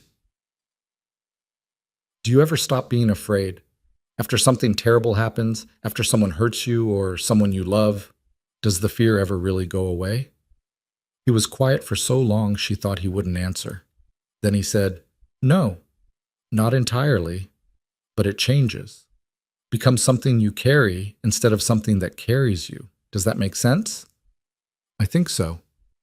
She picked at a thread on her skirt. I'm afraid of the trial, of seeing him again, of having to say out loud in front of everyone what he did to me. That's natural. But I'm more afraid of what it means if I don't. I'm afraid that if I let fear make me hide, I'll spend the rest of my life hiding from everything, every risk, every chance, every possibility of... She stopped, unable to finish. Of what? Luke's voice was gentle, encouraging. Of ever trusting anyone again. Of ever letting anyone close enough to... Her throat closed around the words.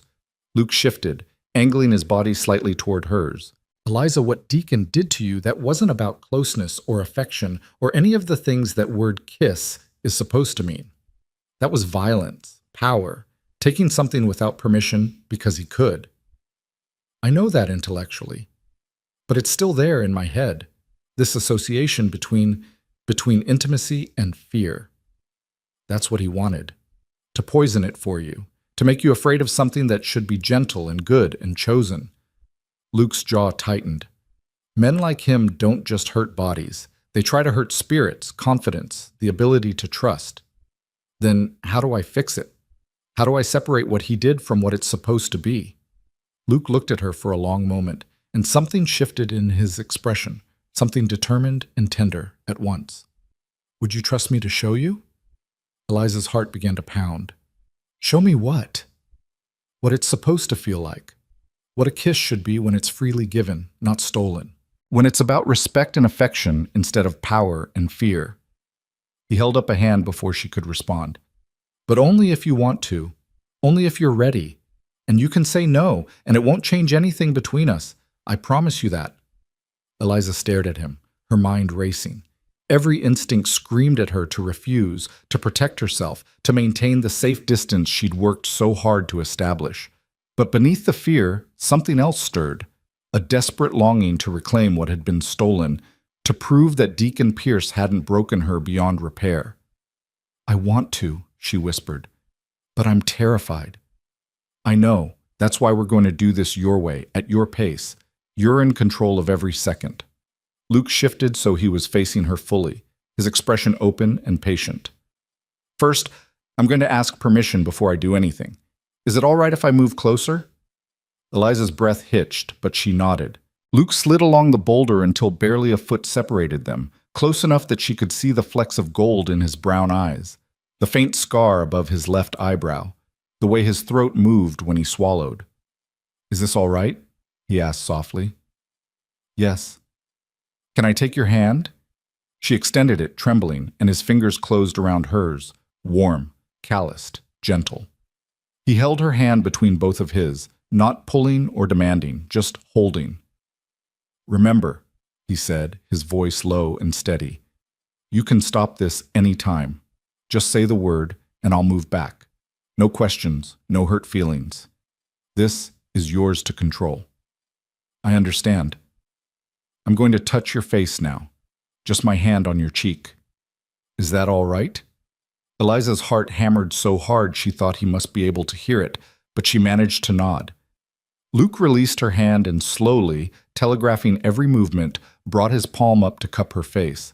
His touch was feather-light, warm, his thumb barely brushing her cheekbone. Nothing like Deacon's brutal grip, nothing like violence. Still all right? He murmured. Yes, she breathed. A real kiss, Eliza, starts with this, with asking, with waiting, with caring more about the other person's comfort than your own wants. His thumb traced a gentle arc along her jaw. A real kiss is offered, not taken, given, not stolen. Does that make sense? Yes. I'd like to kiss you now, but only if you want it to. Do you? The question hung in the air between them, heavy with possibility. Eliza looked into his eyes and saw nothing but patience and warmth and a quiet strength that made her feel safe in a way she'd forgotten was possible. Yes, she whispered. I want this. Luke leaned in slowly, giving her every opportunity to change her mind, to pull away, to stop him. His other hand came up to frame her face, cradling it with infinite gentleness, and then his mouth touched hers with a softness that made her eyes sting with tears. It was nothing like the first time.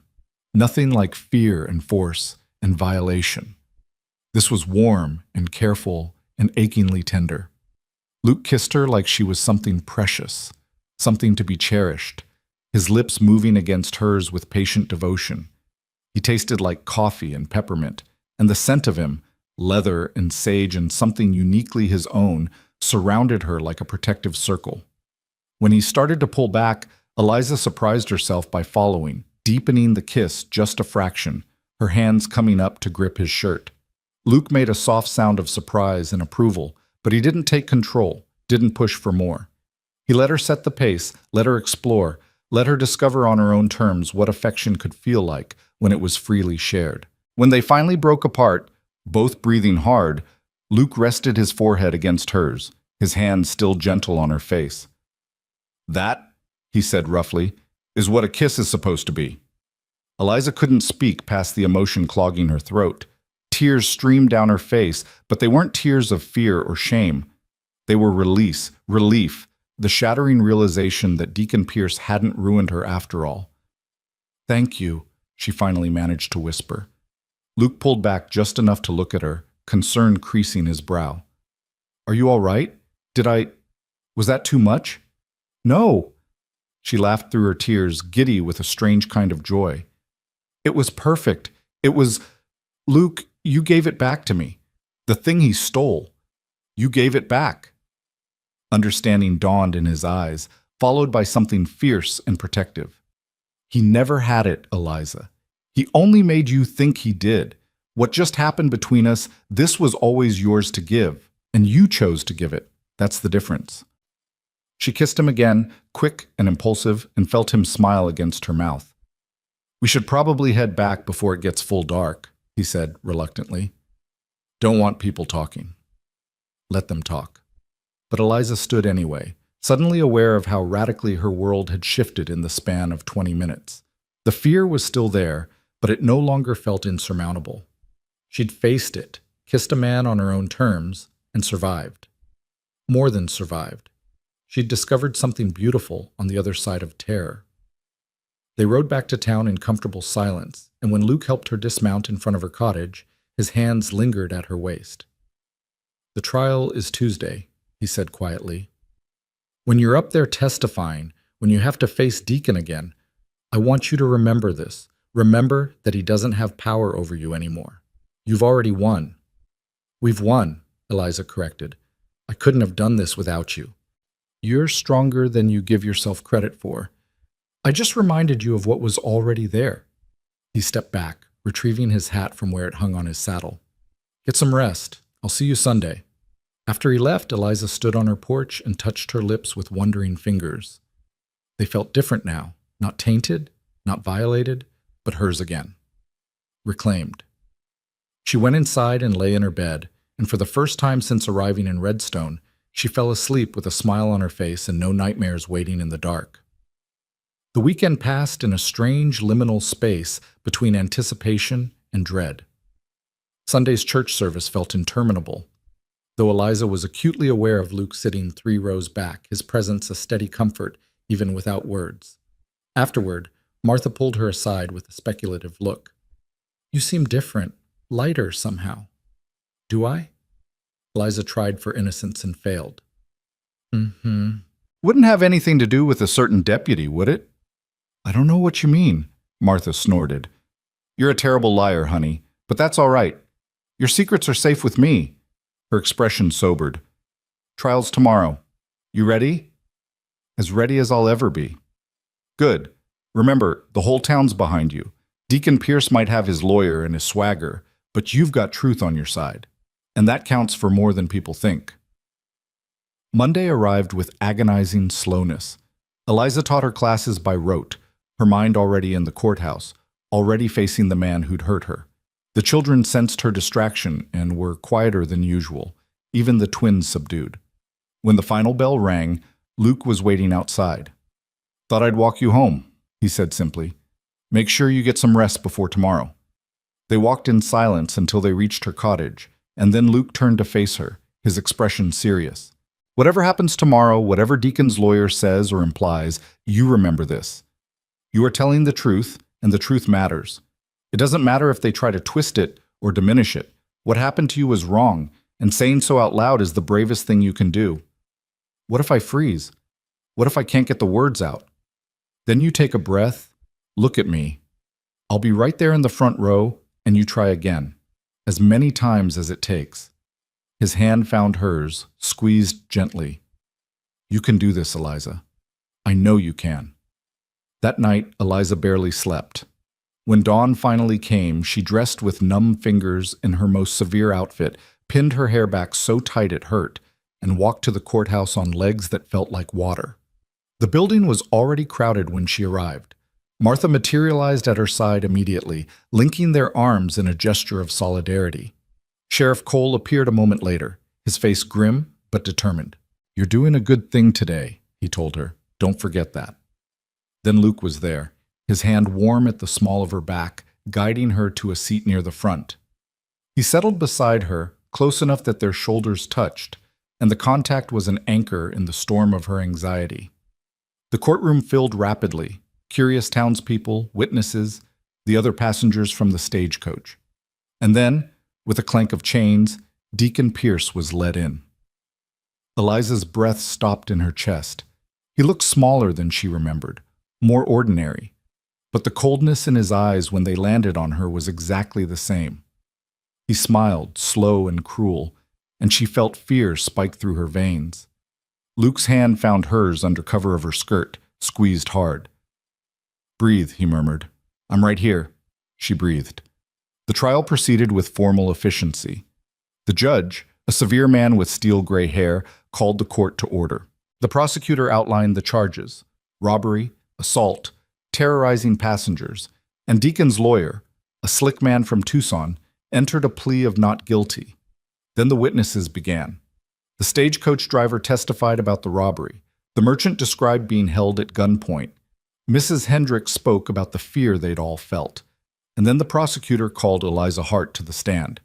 Her legs barely supported her as she stood. Luke released her hand reluctantly, and she felt the loss of his warmth like a physical blow. But she walked forward, climbed into the witness box, and placed her hand on the Bible as directed. "Do you swear to tell the truth, the whole truth, and nothing but the truth?" "I do." The prosecutor was kind, his questions straightforward. "Tell us what happened that day. Describe the defendant's actions. What did he say to you? What did he do?" Eliza heard her own voice, distant and mechanical, recounting the nightmare. She kept her eyes fixed on a point just past the prosecutor's shoulder, afraid that if she looked at Deacon, she'd shatter. Then the defense attorney stood, and his smile was all teeth. "Miss Hart, you claim my client kissed you against your will." "He did." "But you admit there was no other physical contact? He didn't strike you, didn't touch you inappropriately in any other way?" "He grabbed my face, and he kissed me. That was inappropriate enough." A few people in the gallery murmured approval, but the lawyer pressed on. "Isn't it possible you're exaggerating the incident? Perhaps my client simply got carried away in the moment, meant no real harm."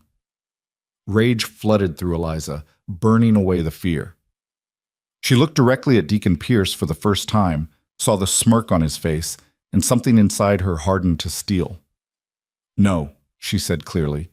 "There's no exaggeration. Your client grabbed me, held me against my will, and forced a kiss on me while I was terrified. He did it to demonstrate his power, to humiliate me, to steal something he had no right to take. And the only reason it didn't go further was because Deputy Mercer arrived when he did." The courtroom was utterly silent. The defense attorney tried a few more questions, but Eliza held firm, her voice steady, her testimony unwavering. When he finally dismissed her with obvious frustration, she walked back to her seat with her head high. Luke's eyes shone with pride as she sat down beside him. He didn't say anything, but his hand found hers again and held on tight. The rest of the trial passed in a blur. More witnesses, closing arguments, the judge's stern instructions to the jury. Then they were dismissed while the jury deliberated, and Eliza found herself outside in the sharp sunlight, trembling with reaction. "You were magnificent," Martha said fiercely, hugging her. "Absolutely magnificent." "She's right," the sheriff added. "That lawyer didn't know what hit him." But it was Luke's quiet, "I'm proud of you," that made tears sting Eliza's eyes. The jury returned in less than an hour. Guilty on all counts. Deacon Pierce was sentenced to 15 years in territorial prison, and as he was led away in chains, he turned one last time to look at Eliza. But this time, his expression held no power over her. This time, she looked back without flinching. She'd won. Not just the trial, but something deeper. The war for her own spirit, her own right to define what had happened to her, and refuse to be diminished by it. As they left the courthouse, Luke caught her elbow gently. "There's something I need to tell you," he said, his voice low and urgent. "Something I should have said before, but I was waiting for the right time." Eliza turned to face him fully, her heart suddenly racing for entirely different reasons. "What is it?" "I'm falling in love with you, Eliza Hart. Have been since the moment I saw you standing terrified on that road and refusing to break. And I know the timing's probably terrible, and you've got every reason to want to take things slow, but I needed you to know. Whatever happens from here, whatever you decide you want or don't want, you should know that you're loved, completely and without reservation." The words hit her like a wave, knocking the breath from her lungs. She stared at him, at this good, steady, patient man who'd given her back her faith and gentleness, and felt something bloom in her chest, something warm and bright and terrifyingly hopeful. "Luke," she whispered, "I think I'm falling in love with you too." His face transformed, joy breaking across it like sunrise, and then he was pulling her into his arms right there on the courthouse steps, holding her like she was something infinitely precious. "Can I kiss you?" he murmured against her hair. "Please." And he did, soft and sweet and full of promise, while the town of Redstone looked on with approving smiles, and Martha Cole announced loudly that it was about damn time. When Eliza woke the morning after the trial, the world felt different, lighter. The weight she'd been carrying since that terrible day on the stagecoach had lifted just enough that she could breathe deeply for the first time in weeks. She lay in bed watching the sunrise paint her ceiling in shades of gold and pink, and allowed herself to feel something she'd almost forgotten existed: happiness. Luke had walked her home the previous evening after the impromptu celebration at the saloon, where half the town had insisted on buying her drinks she barely touched and thanking her for her courage. At her door, he'd kissed her again, slow and thorough, then pulled back with visible reluctance. "I have early patrol tomorrow," he'd said, his forehead resting against hers. "But can I see you tomorrow evening? Take you to dinner at the hotel?" "I'd like that very much." Now rising to prepare for another day of teaching, Eliza found herself humming as she dressed. The children would be full of questions about the trial. She had no illusions about how thoroughly the town gossip mill operated, but she felt ready to face them. Ready to face anything, really, with Luke's love as her foundation. The school day proved exactly as anticipated. The older students peppered her with barely concealed curiosity until she finally addressed it head-on during the lunch break. "Yes, I testified yesterday.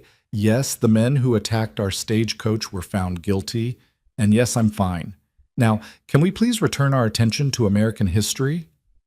Tommy Mackenzie raised his hand tentatively. "Miss Hart, my ma says you were real brave. Is that true?"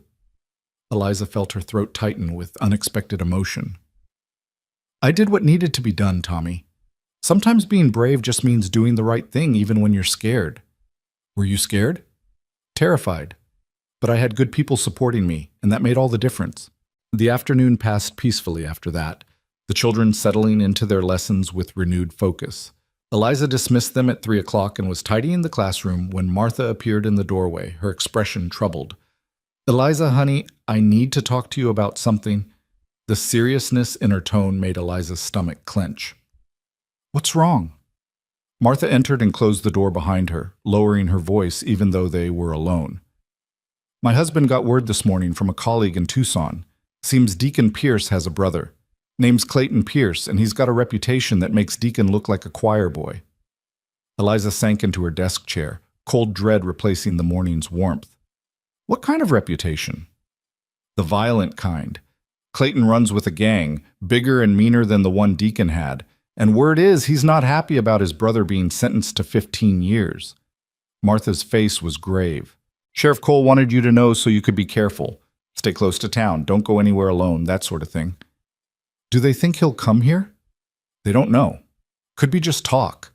Could be Clayton's too smart to ride into a town where his brother just got convicted, but my husband's not taking chances. He's doubling patrols, and Luke's been assigned to keep a particular eye on you.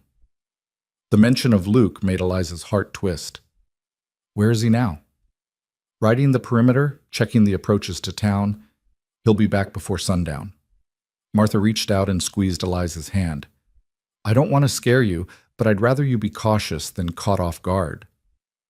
After Martha left, Eliza sat alone in the quiet schoolroom and felt the fragile peace she'd found beginning to crack. Just when she thought the nightmare was over, just when she'd started to believe in safety and love and new beginnings, danger circled back around. She forced herself to finish her work, then locked up the schoolhouse and walked home through streets that suddenly felt less welcoming. Every shadow seemed to hold menace, every unfamiliar face a potential threat. By the time she reached her cottage, her nerves were strung tight as wire. Luke was waiting on her porch, and the relief that flooded through her was almost painful in its intensity. Martha told you, he said, reading her expression immediately. Yes. Eliza climbed the steps and let him pull her into his arms, pressing her face against his chest. Tell me the truth. How worried should I be? Honestly, I don't know. Clayton Pierce is dangerous, but he's also a survivor. Coming after you directly would bring down more law enforcement than he'd want to deal with.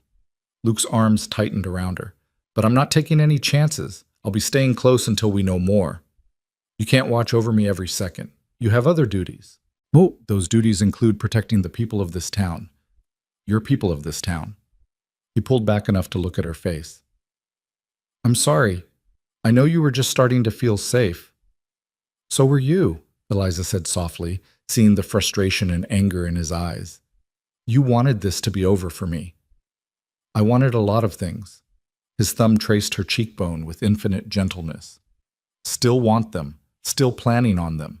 Clayton Pierce doesn't change that. What if he comes? What if he tries to... She couldn't finish the thought. Then he'll have to go through me first, and I promise you, Eliza, that's not going to be easy for him. The steel in Luke's voice was absolute. Nothing and no one is going to hurt you again. Not while I'm breathing. They stood together in the fading light, holding each other, and Eliza tried to absorb his certainty into her own bones. She'd been through so much already. Surely the universe owed her some peace now. But the universe, she was learning, didn't deal in fairness. The next week passed in uneasy tension. Luke kept his word about staying close, walking her to and from the schoolhouse, checking in multiple times throughout the day, sleeping in the sheriff's office so he could respond quickly to any threat. The other deputies increased their patrols, and Sheriff Cole put out inquiries to law enforcement across the territory, trying to track Clayton Pierce's movements. For 3 days, nothing happened.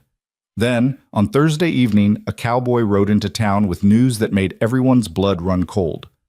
Clayton Pierce and 5 men had been spotted 2 days' ride south, heading north, heading toward Redstone.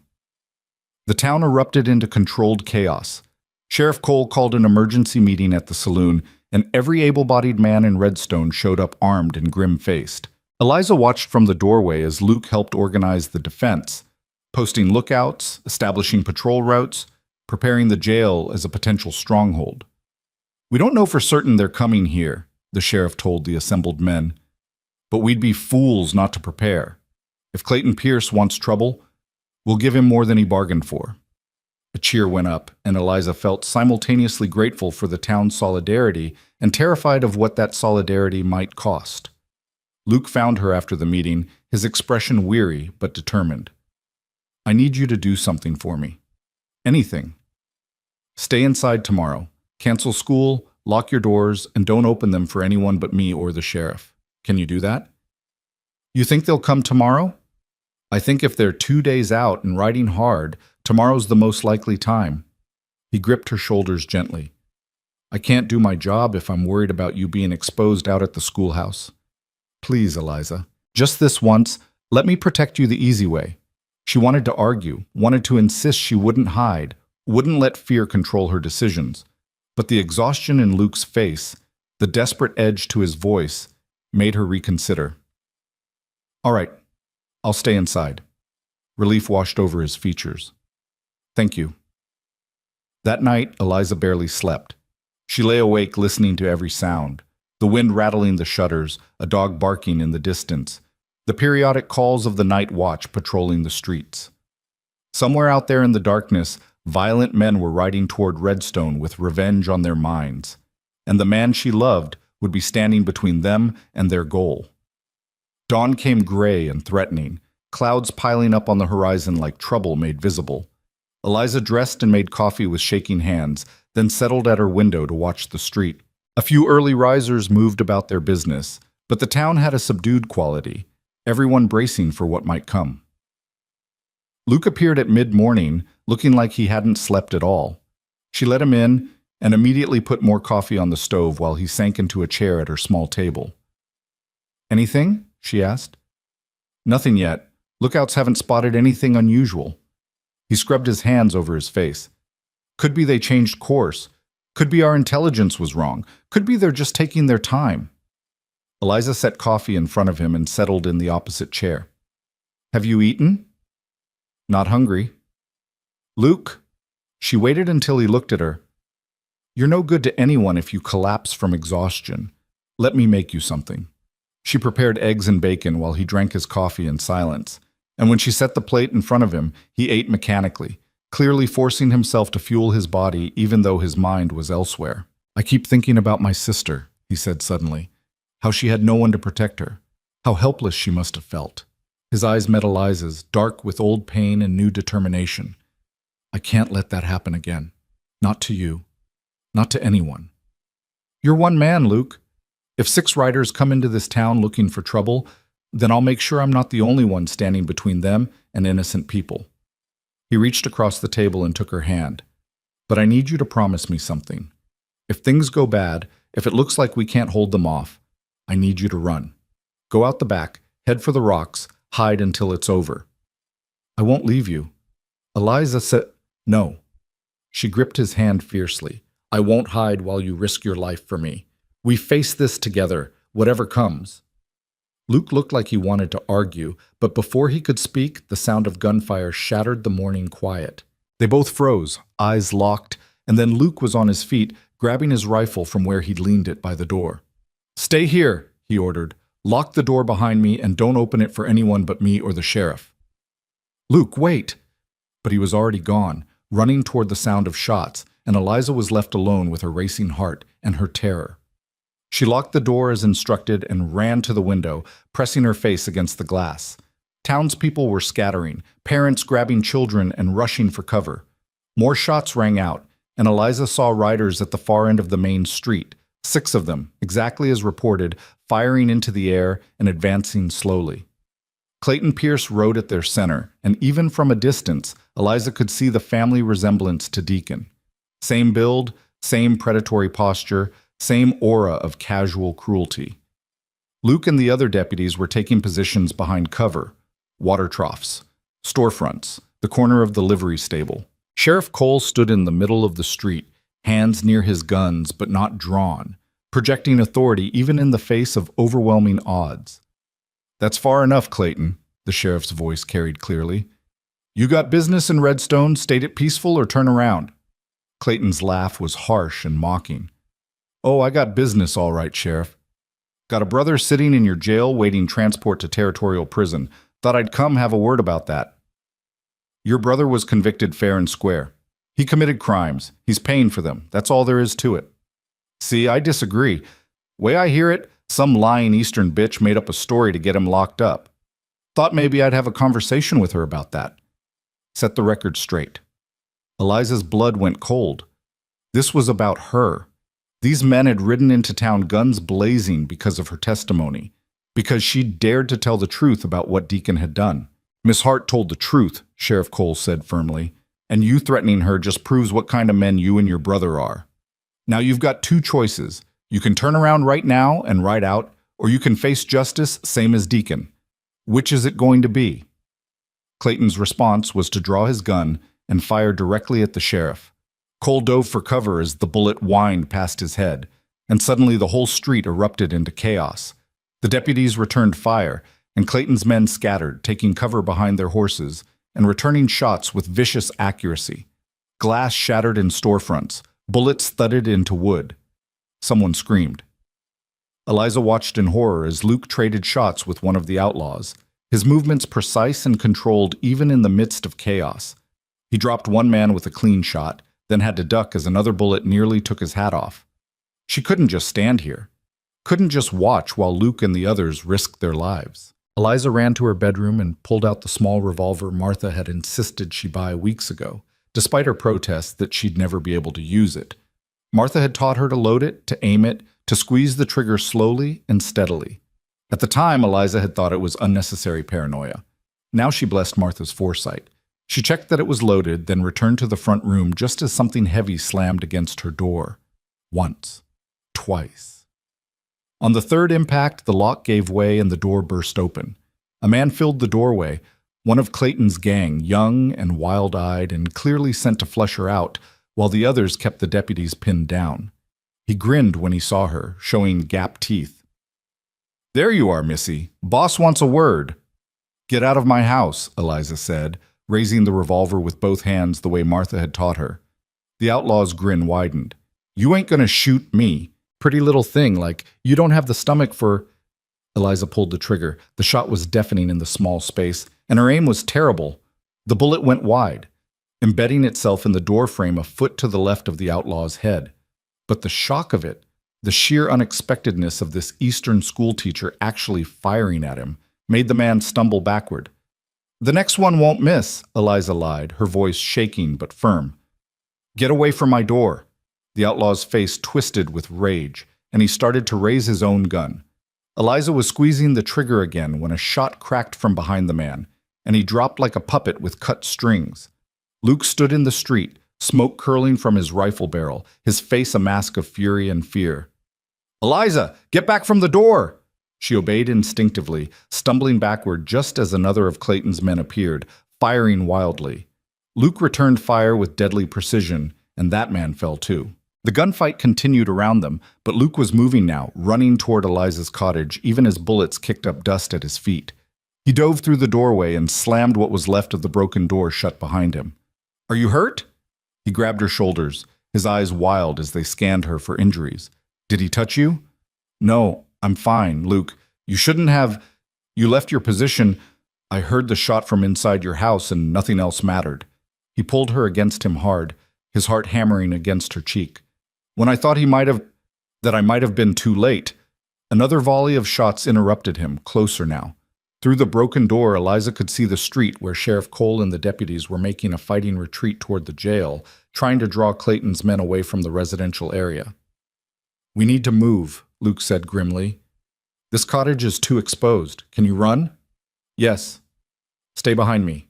We're going for the schoolhouse. Stone walls, better cover, and I've got extra ammunition stored there. Ready?" Eliza nodded, clutching her revolver, and Luke kicked open what remained of the door. They burst out into the chaos of the street, Luke's rifle barking as he provided covering fire. Eliza ran as she'd never run before, her skirts tangling around her legs, her lungs burning. A bullet whined past her ear and she stumbled. Luke's arm caught her, kept her upright, kept her moving. They reached the schoolhouse, and Luke kicked in the door, shoving Eliza inside before turning to fire at the outlaws pursuing them. He dropped one more man before ducking inside and barricading the door with the heavy teacher's desk. "Windows!" he barked. "Stay below them!" Eliza dropped to the floor, crawling to the window nearest her desk. Outside, she could see the remaining outlaws, Clayton and two others, regrouping near the livery stable. The deputies were returning fire from the jail, but the outlaws had them pinned down. "They're trying to flank the jail," Luke muttered, checking his ammunition. "If they get behind Cole and the others—" He didn't finish, but he didn't need to. Eliza understood the implications. "What can we do?" Luke looked at her, and she saw the calculation in his eyes, the weighing of terrible options. "I can't leave you here alone, but I can't let them massacre the sheriff and deputies either. So we go together." "Eliza, no. You need someone to watch your back, someone who can reload while you fire. I can do that." She crawled to where he crouched and met his eyes steadily. "You taught me I was stronger than I thought. Now let me prove it." For a long moment, Luke just stared at her. Then, slowly, he nodded. "All right, But you follow my orders exactly. Understand? No heroics, no risks. You do what I say when I say it. I understand. He pulled her to him and kissed her hard and quick. I love you. Whatever happens out there, remember that. I love you too, which is why we're both going to survive this. Luke moved to the back door of the schoolhouse, the one that faced away from the main street and toward the rocks beyond town. He eased it open and scanned the area, then gestured for Eliza to follow. They slipped out into the harsh sunlight, using the school building as cover as they circled toward the jail. Gunfire still echoed from the main street, but here behind the buildings, it was eerily quiet. Luke moved with the fluid caution of a hunting cat, and Eliza followed as silently as she could manage. They were halfway to the jail when a voice stopped them cold. Well, well, the deputy and his whore. Clayton Pierce stepped out from behind the general store, gun already drawn and pointed directly at Luke's chest. His face was twisted with hatred and something like satisfaction. You killed 3 of my men, lawman. That's going to cost you. Luke shifted slightly, positioning himself between Clayton and Eliza. Let her go. This is between you and me. Nah, I don't think so. See, this is about family, about loyalty. My brother's going to prison because of her lies. Clayton's gun swung toward Eliza. She needs to learn there's consequences to what she done. She told the truth. Your brother assaulted her, and he's paying for it. You want to be angry at him for being stupid enough to get caught. Shut your mouth. Clayton's hand tightened on his gun. You don't talk about my blood. You don't... Luke moved with shocking speed, his rifle coming up even as he pushed Eliza hard to the side. Both guns fired simultaneously. Clayton's bullet caught Luke high in the shoulder, spinning him around. Luke's shot took Clayton in the chest. The outlaw staggered backward, surprise blooming on his face, and collapsed against the wall of the general store. His gun clattered to the dirt. Luke! Eliza scrambled to where he'd fallen, her hands immediately going to the spreading blood stain on his shoulder. Oh, no, no, no! I'm all right, he gritted out, though his face had gone pale. Check Clayton. Make sure he's... But Clayton wasn't moving. Eliza could see from where she knelt that his eyes were vacant, fixed on nothing, dead before he hit the ground. The gunfire from the main street had stopped. In the sudden quiet, Sheriff Cole's voice rang out. Clayton, your boys are down or surrendered. It's over. Luke tried to sit up and immediately went gray with pain. Eliza pressed her hands against his wound, trying to staunch the bleeding even as panic clawed at her throat. Someone help, she screamed. The deputy's been shot. Footsteps pounded toward them, and suddenly Sheriff Cole was there, taking in the scene with practiced eyes. How bad? He asked Eliza. I don't know. There's so much blood. Shoulder wound, Luke managed. Hurts like hell, but I don't think it hit anything vital. Let's get him to Doc Morrison. The sheriff helped Luke to his feet, supporting most of his weight. Miss Hart, you did good. Real good. Now let's get this fool patched up before his stubbornness kills him. The next hours passed in a blur of fear and waiting. Doc Morrison, the town's aging physician, worked on Luke's shoulder while Eliza paced the outer room of his office, her dress still splattered with blood, her hands shaking uncontrollably. Martha arrived and wrapped a blanket around her shoulders despite the warmth of the day. Sarah brought tea that Eliza couldn't drink. The sheriff came and went, giving updates. All of Clayton's men were either dead or in custody. No townspeople killed, though several were wounded. The jail was secure. Finally, after what felt like years, Doc Morrison emerged from the back room, wiping his hands on a towel. He'll live. Bullet went clean through, missed the bone, and major vessels. He'll be sore for a few weeks, but he should heal up fine. The doctor's stern expression softened slightly. He's asking for you, Miss Hart. Try not to agitate him too much. Eliza didn't remember crossing the room, only found herself suddenly at Luke's bedside. He lay propped against pillows, his shoulder heavily bandaged, his face still pale, but his eyes clear and warm when they found hers. Hey, he said softly. Hey yourself. Eliza sank into the chair beside the bed and took his uninjured hand in both of hers. You scared me half to death. Sorry about that. Wasn't exactly my plan. He squeezed her fingers weakly. Clayton? Dead. So are 2 of his men. The others surrendered. She closed her eyes against the sudden sting of tears. It's really over. This time, it's really over. Yeah. Luke's thumb traced circles on her palm. We're safe now. All of us. You got shot protecting me. Worth it. Luke, worth it, he repeated firmly. Every time, Eliza. I'd take 100 bullets before I'd let anyone hurt you. The tears she'd been holding back finally spilled over. I can't lose you. I just found you. I can't. You're not losing me. He tugged her hand gently, pulling her down until she was half draped across his chest, careful of his injured shoulder. I'm right here, and I'm not going anywhere. We survived, Eliza, both of us, together. She let herself cry then, all the terror and relief and love pouring out in shaking sobs while Luke held her with his good arm and murmured reassurances into her hair. Outside, Redstone was cleaning up after the violence, counting its wounded and burying its dead. But here, in this quiet room, two people who'd been through hell and found each other on the other side held tight and promised themselves to forever. Doc Morrison insisted on keeping Luke overnight for observation, which meant Eliza spent that night in the chair beside his bed, dozing fitfully and waking at every small sound. Each time she opened her eyes, she found Luke watching her with an expression so tender it made her chest ache. You should go home, he murmured during one of these moments, well past midnight. Get some real sleep. I'm fine right here. Eliza, I'm not leaving you. She shifted in the chair, trying to find a more comfortable position. So you might as well stop arguing and rest. A smile ghosted across his face. Stubborn woman. You're one to talk. Morning came with pale light filtering through the doctor's curtains and the sound of the town stirring to life outside. Eliza woke with a crick in her neck and found Luke already awake, moving his injured shoulder experimentally and wincing at the result. How does it feel? She asked. Like I got shot. But his tone was wry rather than complaining. Doc says I can go home today as long as I promise to take it easy. Which you will. Which I will, he agreed, though the look in his eyes suggested his definition of taking it easy might differ from the doctor's. Sheriff Cole arrived mid-morning with fresh clothes for Luke and news from the town. The wounded were all recovering, the dead had been buried, and the surviving members of Clayton's gang were secured in the jail, awaiting transport to Territorial Prison. Town Council wants to hold a special meeting tonight, the sheriff told them. Lots of folks want to express their gratitude, especially to you two. You saved lives yesterday. We were just doing what needed doing, Luke said. Maybe so, but that doesn't make it less worthy of recognition. Cole's expression turned serious. There's also the matter of your position, Luke.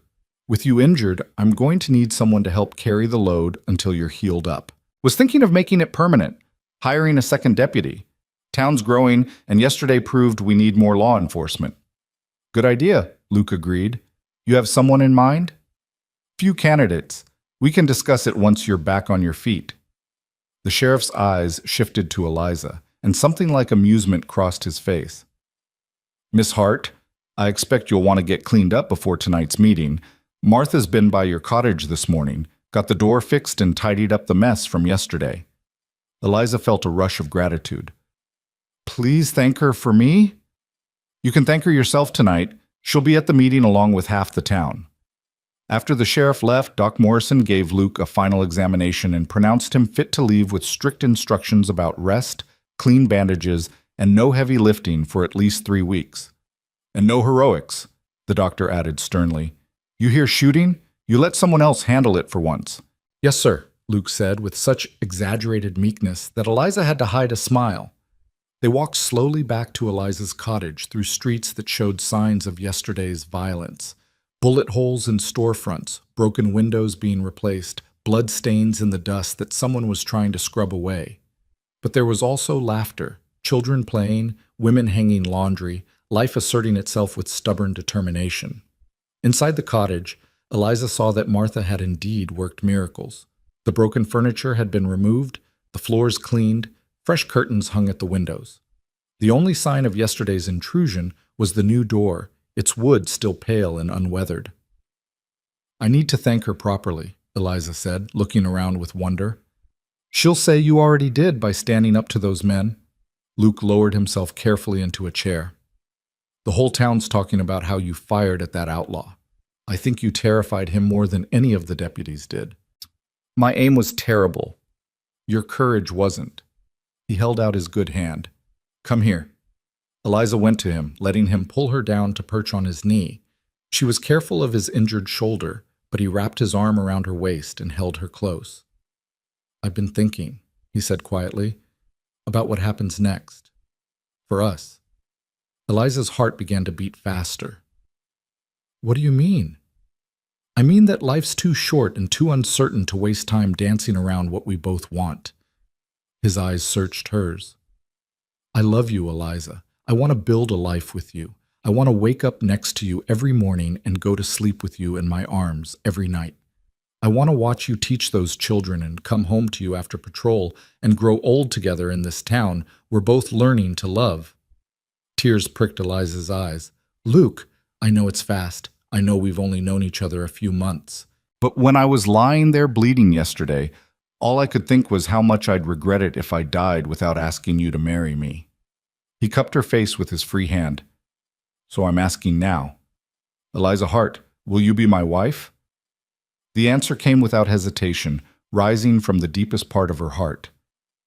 Yes. Yes. Absolutely yes. Luke's face transformed with joy, and he kissed her with such fierce tenderness that Eliza felt it all the way to her soul. When they finally broke apart, both breathing hard, he rested his forehead against hers. I don't have a ring yet. Didn't exactly plan this moment. I don't need a ring. I just need you. You'll get both, he promised. Ring, wedding, everything you deserve. They sat together in the quiet cottage, holding each other, letting the magnitude of the commitment they'd just made settle over them like a blessing. Outside, Redstone continued its daily business, unaware that two of its residents had just changed their lives forever. That evening, the entire town gathered at the largest venue available, the church, its pews packed to capacity with standing room only at the back. Eliza sat in the front row with Martha on one side and Luke on the other, his injured arm in a sling but his back straight and proud. Mayor Thompson, a portly man with impressive mutton chops, stood at the pulpit and called the meeting to order. Ladies and gentlemen, we're here tonight to acknowledge the events of yesterday and to honor those who protected our town. As you all know, we were attacked by a gang of outlaws seeking revenge. Thanks to the bravery of our sheriff, our deputies, and several citizens, that attack was repelled with minimal loss of life. Applause filled the church, and the mayor waited for it to subside before continuing. Sheriff Cole, would you please stand? The sheriff rose, looking uncomfortable with the attention, and received another round of applause. Deputy Mercer, despite being wounded in the line of duty, please stand as well. Luke stood, and the applause grew louder. Eliza saw pride and affection in the faces around her. This town had claimed Luke as one of their own, and they weren't letting him forget it. And finally, Miss Eliza Hart, our school teacher, who showed remarkable courage in defending herself and assisting Deputy Mercer. Please stand, ma'am. Eliza rose on shaking legs, overwhelmed by the sound of the entire town applauding her. She caught Sarah's eye across the room and saw tears on the other woman's face. Grace Peterson was clapping with fierce approval. Even the children from her class were cheering. These three individuals, the mayor continued when the noise died down, represent the best of what Redstone can be: courage, determination, and willingness to stand together against those who would harm us. The town council has voted to award each of them a commendation and our deepest gratitude. The sheriff received a plaque. Luke was given another, which he accepted with quiet grace. And when Eliza was called forward, the mayor pressed a small velvet box into her hands. With appreciation from the women of Redstone, he said quietly, open it later. Dazed, Eliza returned to her seat. The meeting continued with other business, discussion of repairs, proposals for improving the town's defenses, a vote to hire additional law enforcement, but Eliza barely heard any of it. She was too aware of Luke beside her, his presence solid and real and permanent.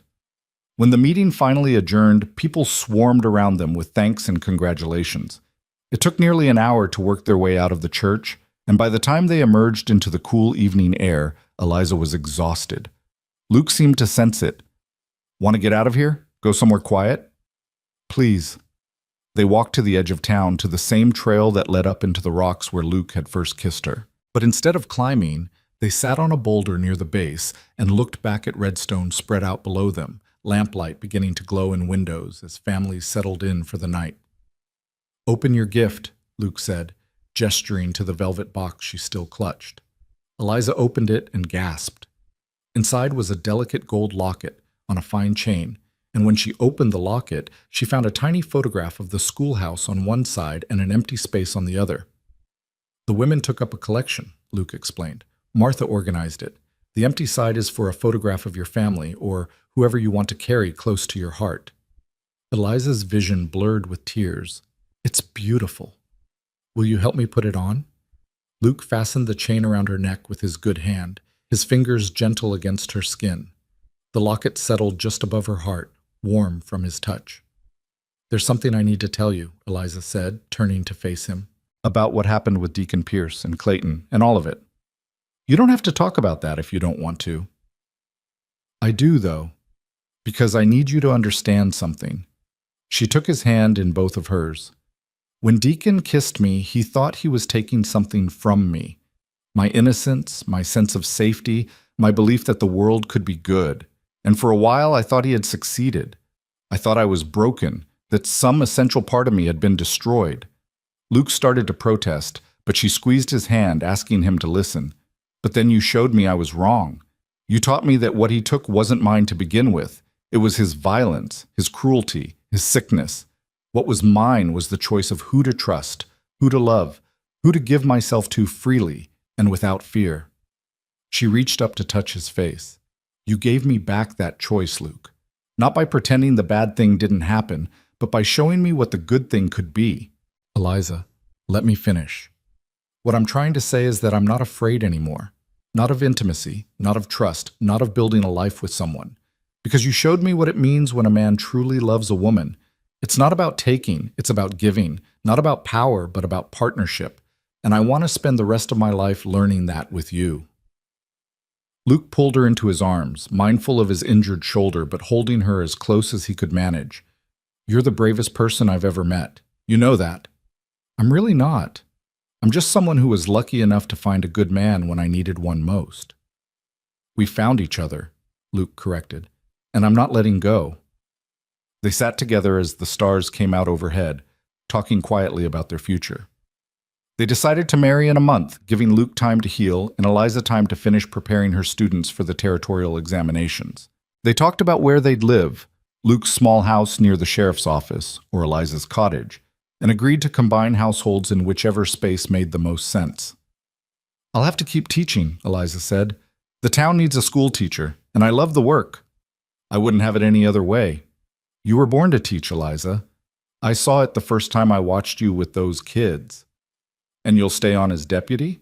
Long as the town needs me. Though I've been thinking maybe eventually I'd like to try ranching, get a small spread, raise some cattle, have a place to come home to that's truly ours. I'd like that. Eliza imagined it.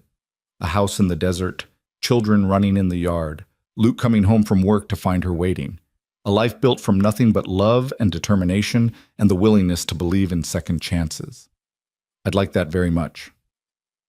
The weeks that followed were a whirlwind of preparation. Martha took charge of wedding planning with the enthusiasm of a general organizing a campaign. The women of Redstone descended on Eliza with offers of help, advice, and enough fabric samples to upholster every chair in the territory. Luke's shoulder healed slowly but surely, and by the third week he was back on light duty, mostly paperwork and training the new Deputy Sheriff Cole had hired. A young man named Tom Bradley from New Mexico with a steady eye and a respectful manner.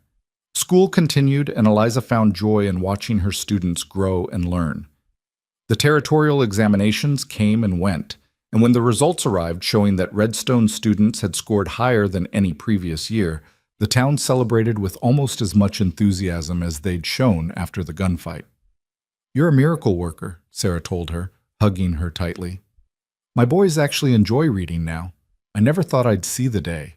They just needed someone to show them it could be fun, Eliza demurred, but privately, she glowed with pride and satisfaction. She'd found her calling, her purpose, her place in this rough frontier town that had become home. The wedding was planned for the first Saturday in December, when the worst of the summer heat had passed, but winter's chill hadn't yet arrived. The church was decorated with wildflowers and ribbons, and it seemed like every person in Redstone and half the surrounding territory crowded into the pews to witness the marriage of their schoolteacher and their deputy. Eliza stood in the small room behind the church, looking at herself in the borrowed mirror and barely recognizing the woman staring back. Martha had helped her into a cream-colored dress, simple but elegant, with lace at the collar and cuffs, and pinned her hair up in a style that was both sophisticated and romantic. The locket Luke had given her hung around her neck, and she'd placed a small photograph of him in the empty space so she'd always carry him close to her heart. "You look beautiful," Martha said, her eyes bright with tears. "Luke's going to forget how to breathe when he sees you." "I'm so nervous," Eliza confessed. "My hands won't stop shaking." "That's normal." "But honey, there's nothing to be nervous about. You love him, he loves you, and the rest is just ceremony." Sarah appeared in the doorway. "It's time. Everyone's ready." Eliza took a deep breath and let Martha and Sarah lead her to the church entrance. Through the open doors she could see the crowded pews, the flowers, the afternoon sunlight streaming through the windows. And at the front, waiting beside the minister with Sheriff Cole at his side as best man, stood Luke. He was cleaned up and formal in a dark suit she'd never seen him wear, his hair neatly combed, his injured arm finally free of its sling. But it was his expression that made Eliza's breath catch, the wonder and love and absolute certainty in his eyes, as he watched her walk down the aisle toward him. The ceremony passed in a blur of emotion.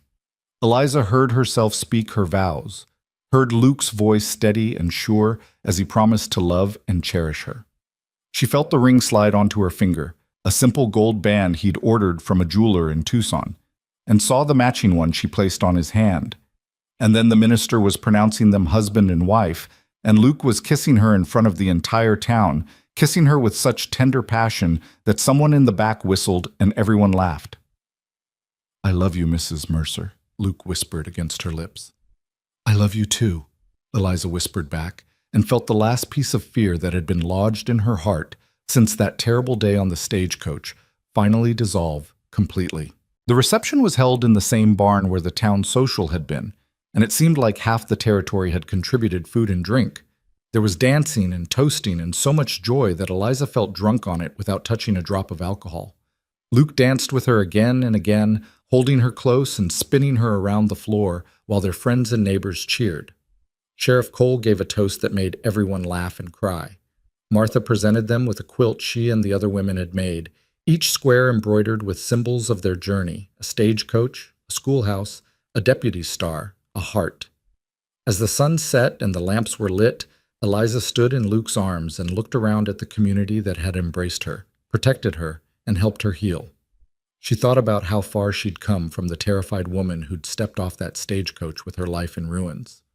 "What are you thinking?" Luke asked, swaying with her to the music. "I'm thinking about first kisses," she said. "How mine was stolen in fear, but every kiss after has been given in love. How what began as the worst moment of my life led me to the best thing that ever happened to me." "You're the best thing that ever happened to me," Luke said seriously. "I want you to know that. I want you to always know that." "I do know it. Just like I know we're going to have a beautiful life together." "Damn right we are." He kissed her forehead. "Ready to go home, Mrs. Mercer?" "More than ready." They slipped away from the celebration amid cheers and well-wishes and walked hand in hand through the quiet streets of Redstone to the house that was now theirs, Luke's place, which Eliza had moved into the week before. It was small but sturdy, with a bedroom, a main room, and a kitchen, and Eliza had already begun making it feel like home with curtains and books and small touches of beauty. Inside, Luke lit the lamps while Eliza removed her shoes and unpinned her hair, letting it fall around her shoulders.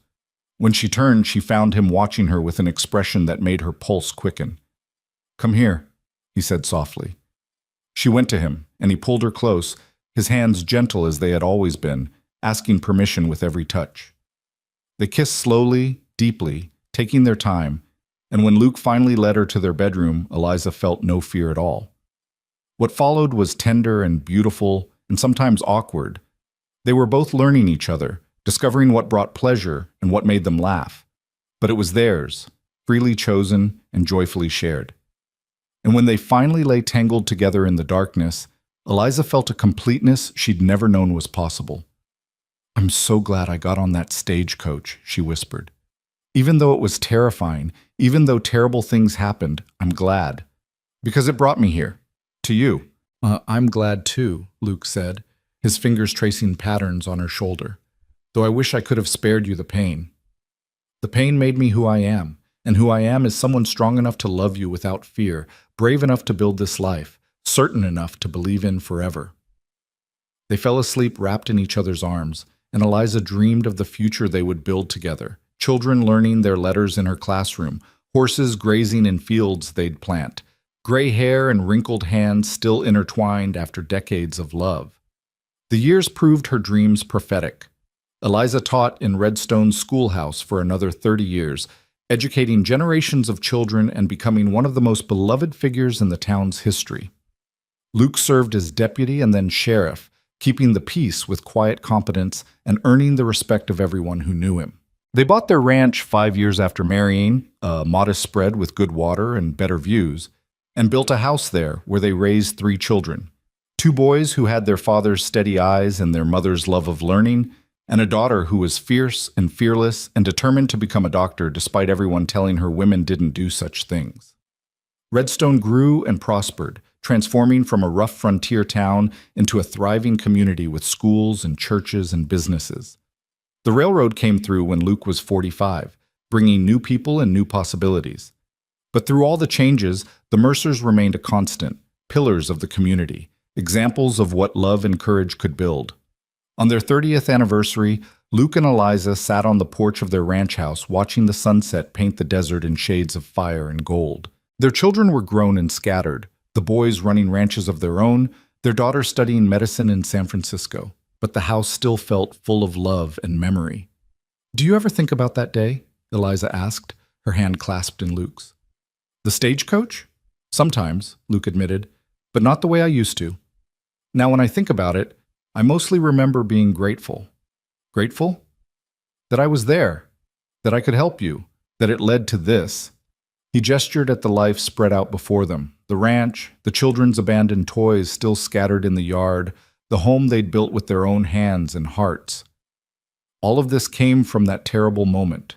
Seems like the universe knew what it was doing after all. Eliza leaned against his shoulder, feeling the solid warmth of him, the absolute certainty of his presence in her life. "My first kiss was given in fear," she said quietly. "But every kiss after was chosen, cherished, free." "And how many kisses has it been now, do you suppose?" "Thousands. Tens of thousands, probably." "Not enough," Luke said, tilting her face up to his. "Never enough."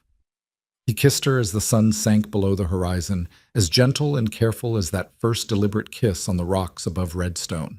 And Eliza kissed him back with 3 decades of love and trust and absolute certainty that this patient, passionate, enduring love was worth every moment of fear that had come before it.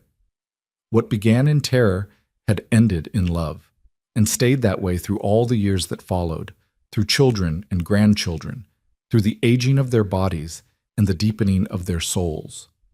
And when they were very old and their time together was drawing to its natural close, Eliza would look back on her life and know with perfect clarity that she had been blessed beyond measure. Not because terrible things hadn't happened to her, they had, but because she'd found the courage to survive them, the strength to heal from them, and the wisdom to recognize love when it offered itself with patient, gentle hands. Her first kiss was stolen by a cruel man on a dusty road, but every kiss after belonged to her and the good man who'd taught her what love truly meant, that it was offered, not taken, given, not stolen, chosen freely and cherished endlessly. And in the end, that made all the difference.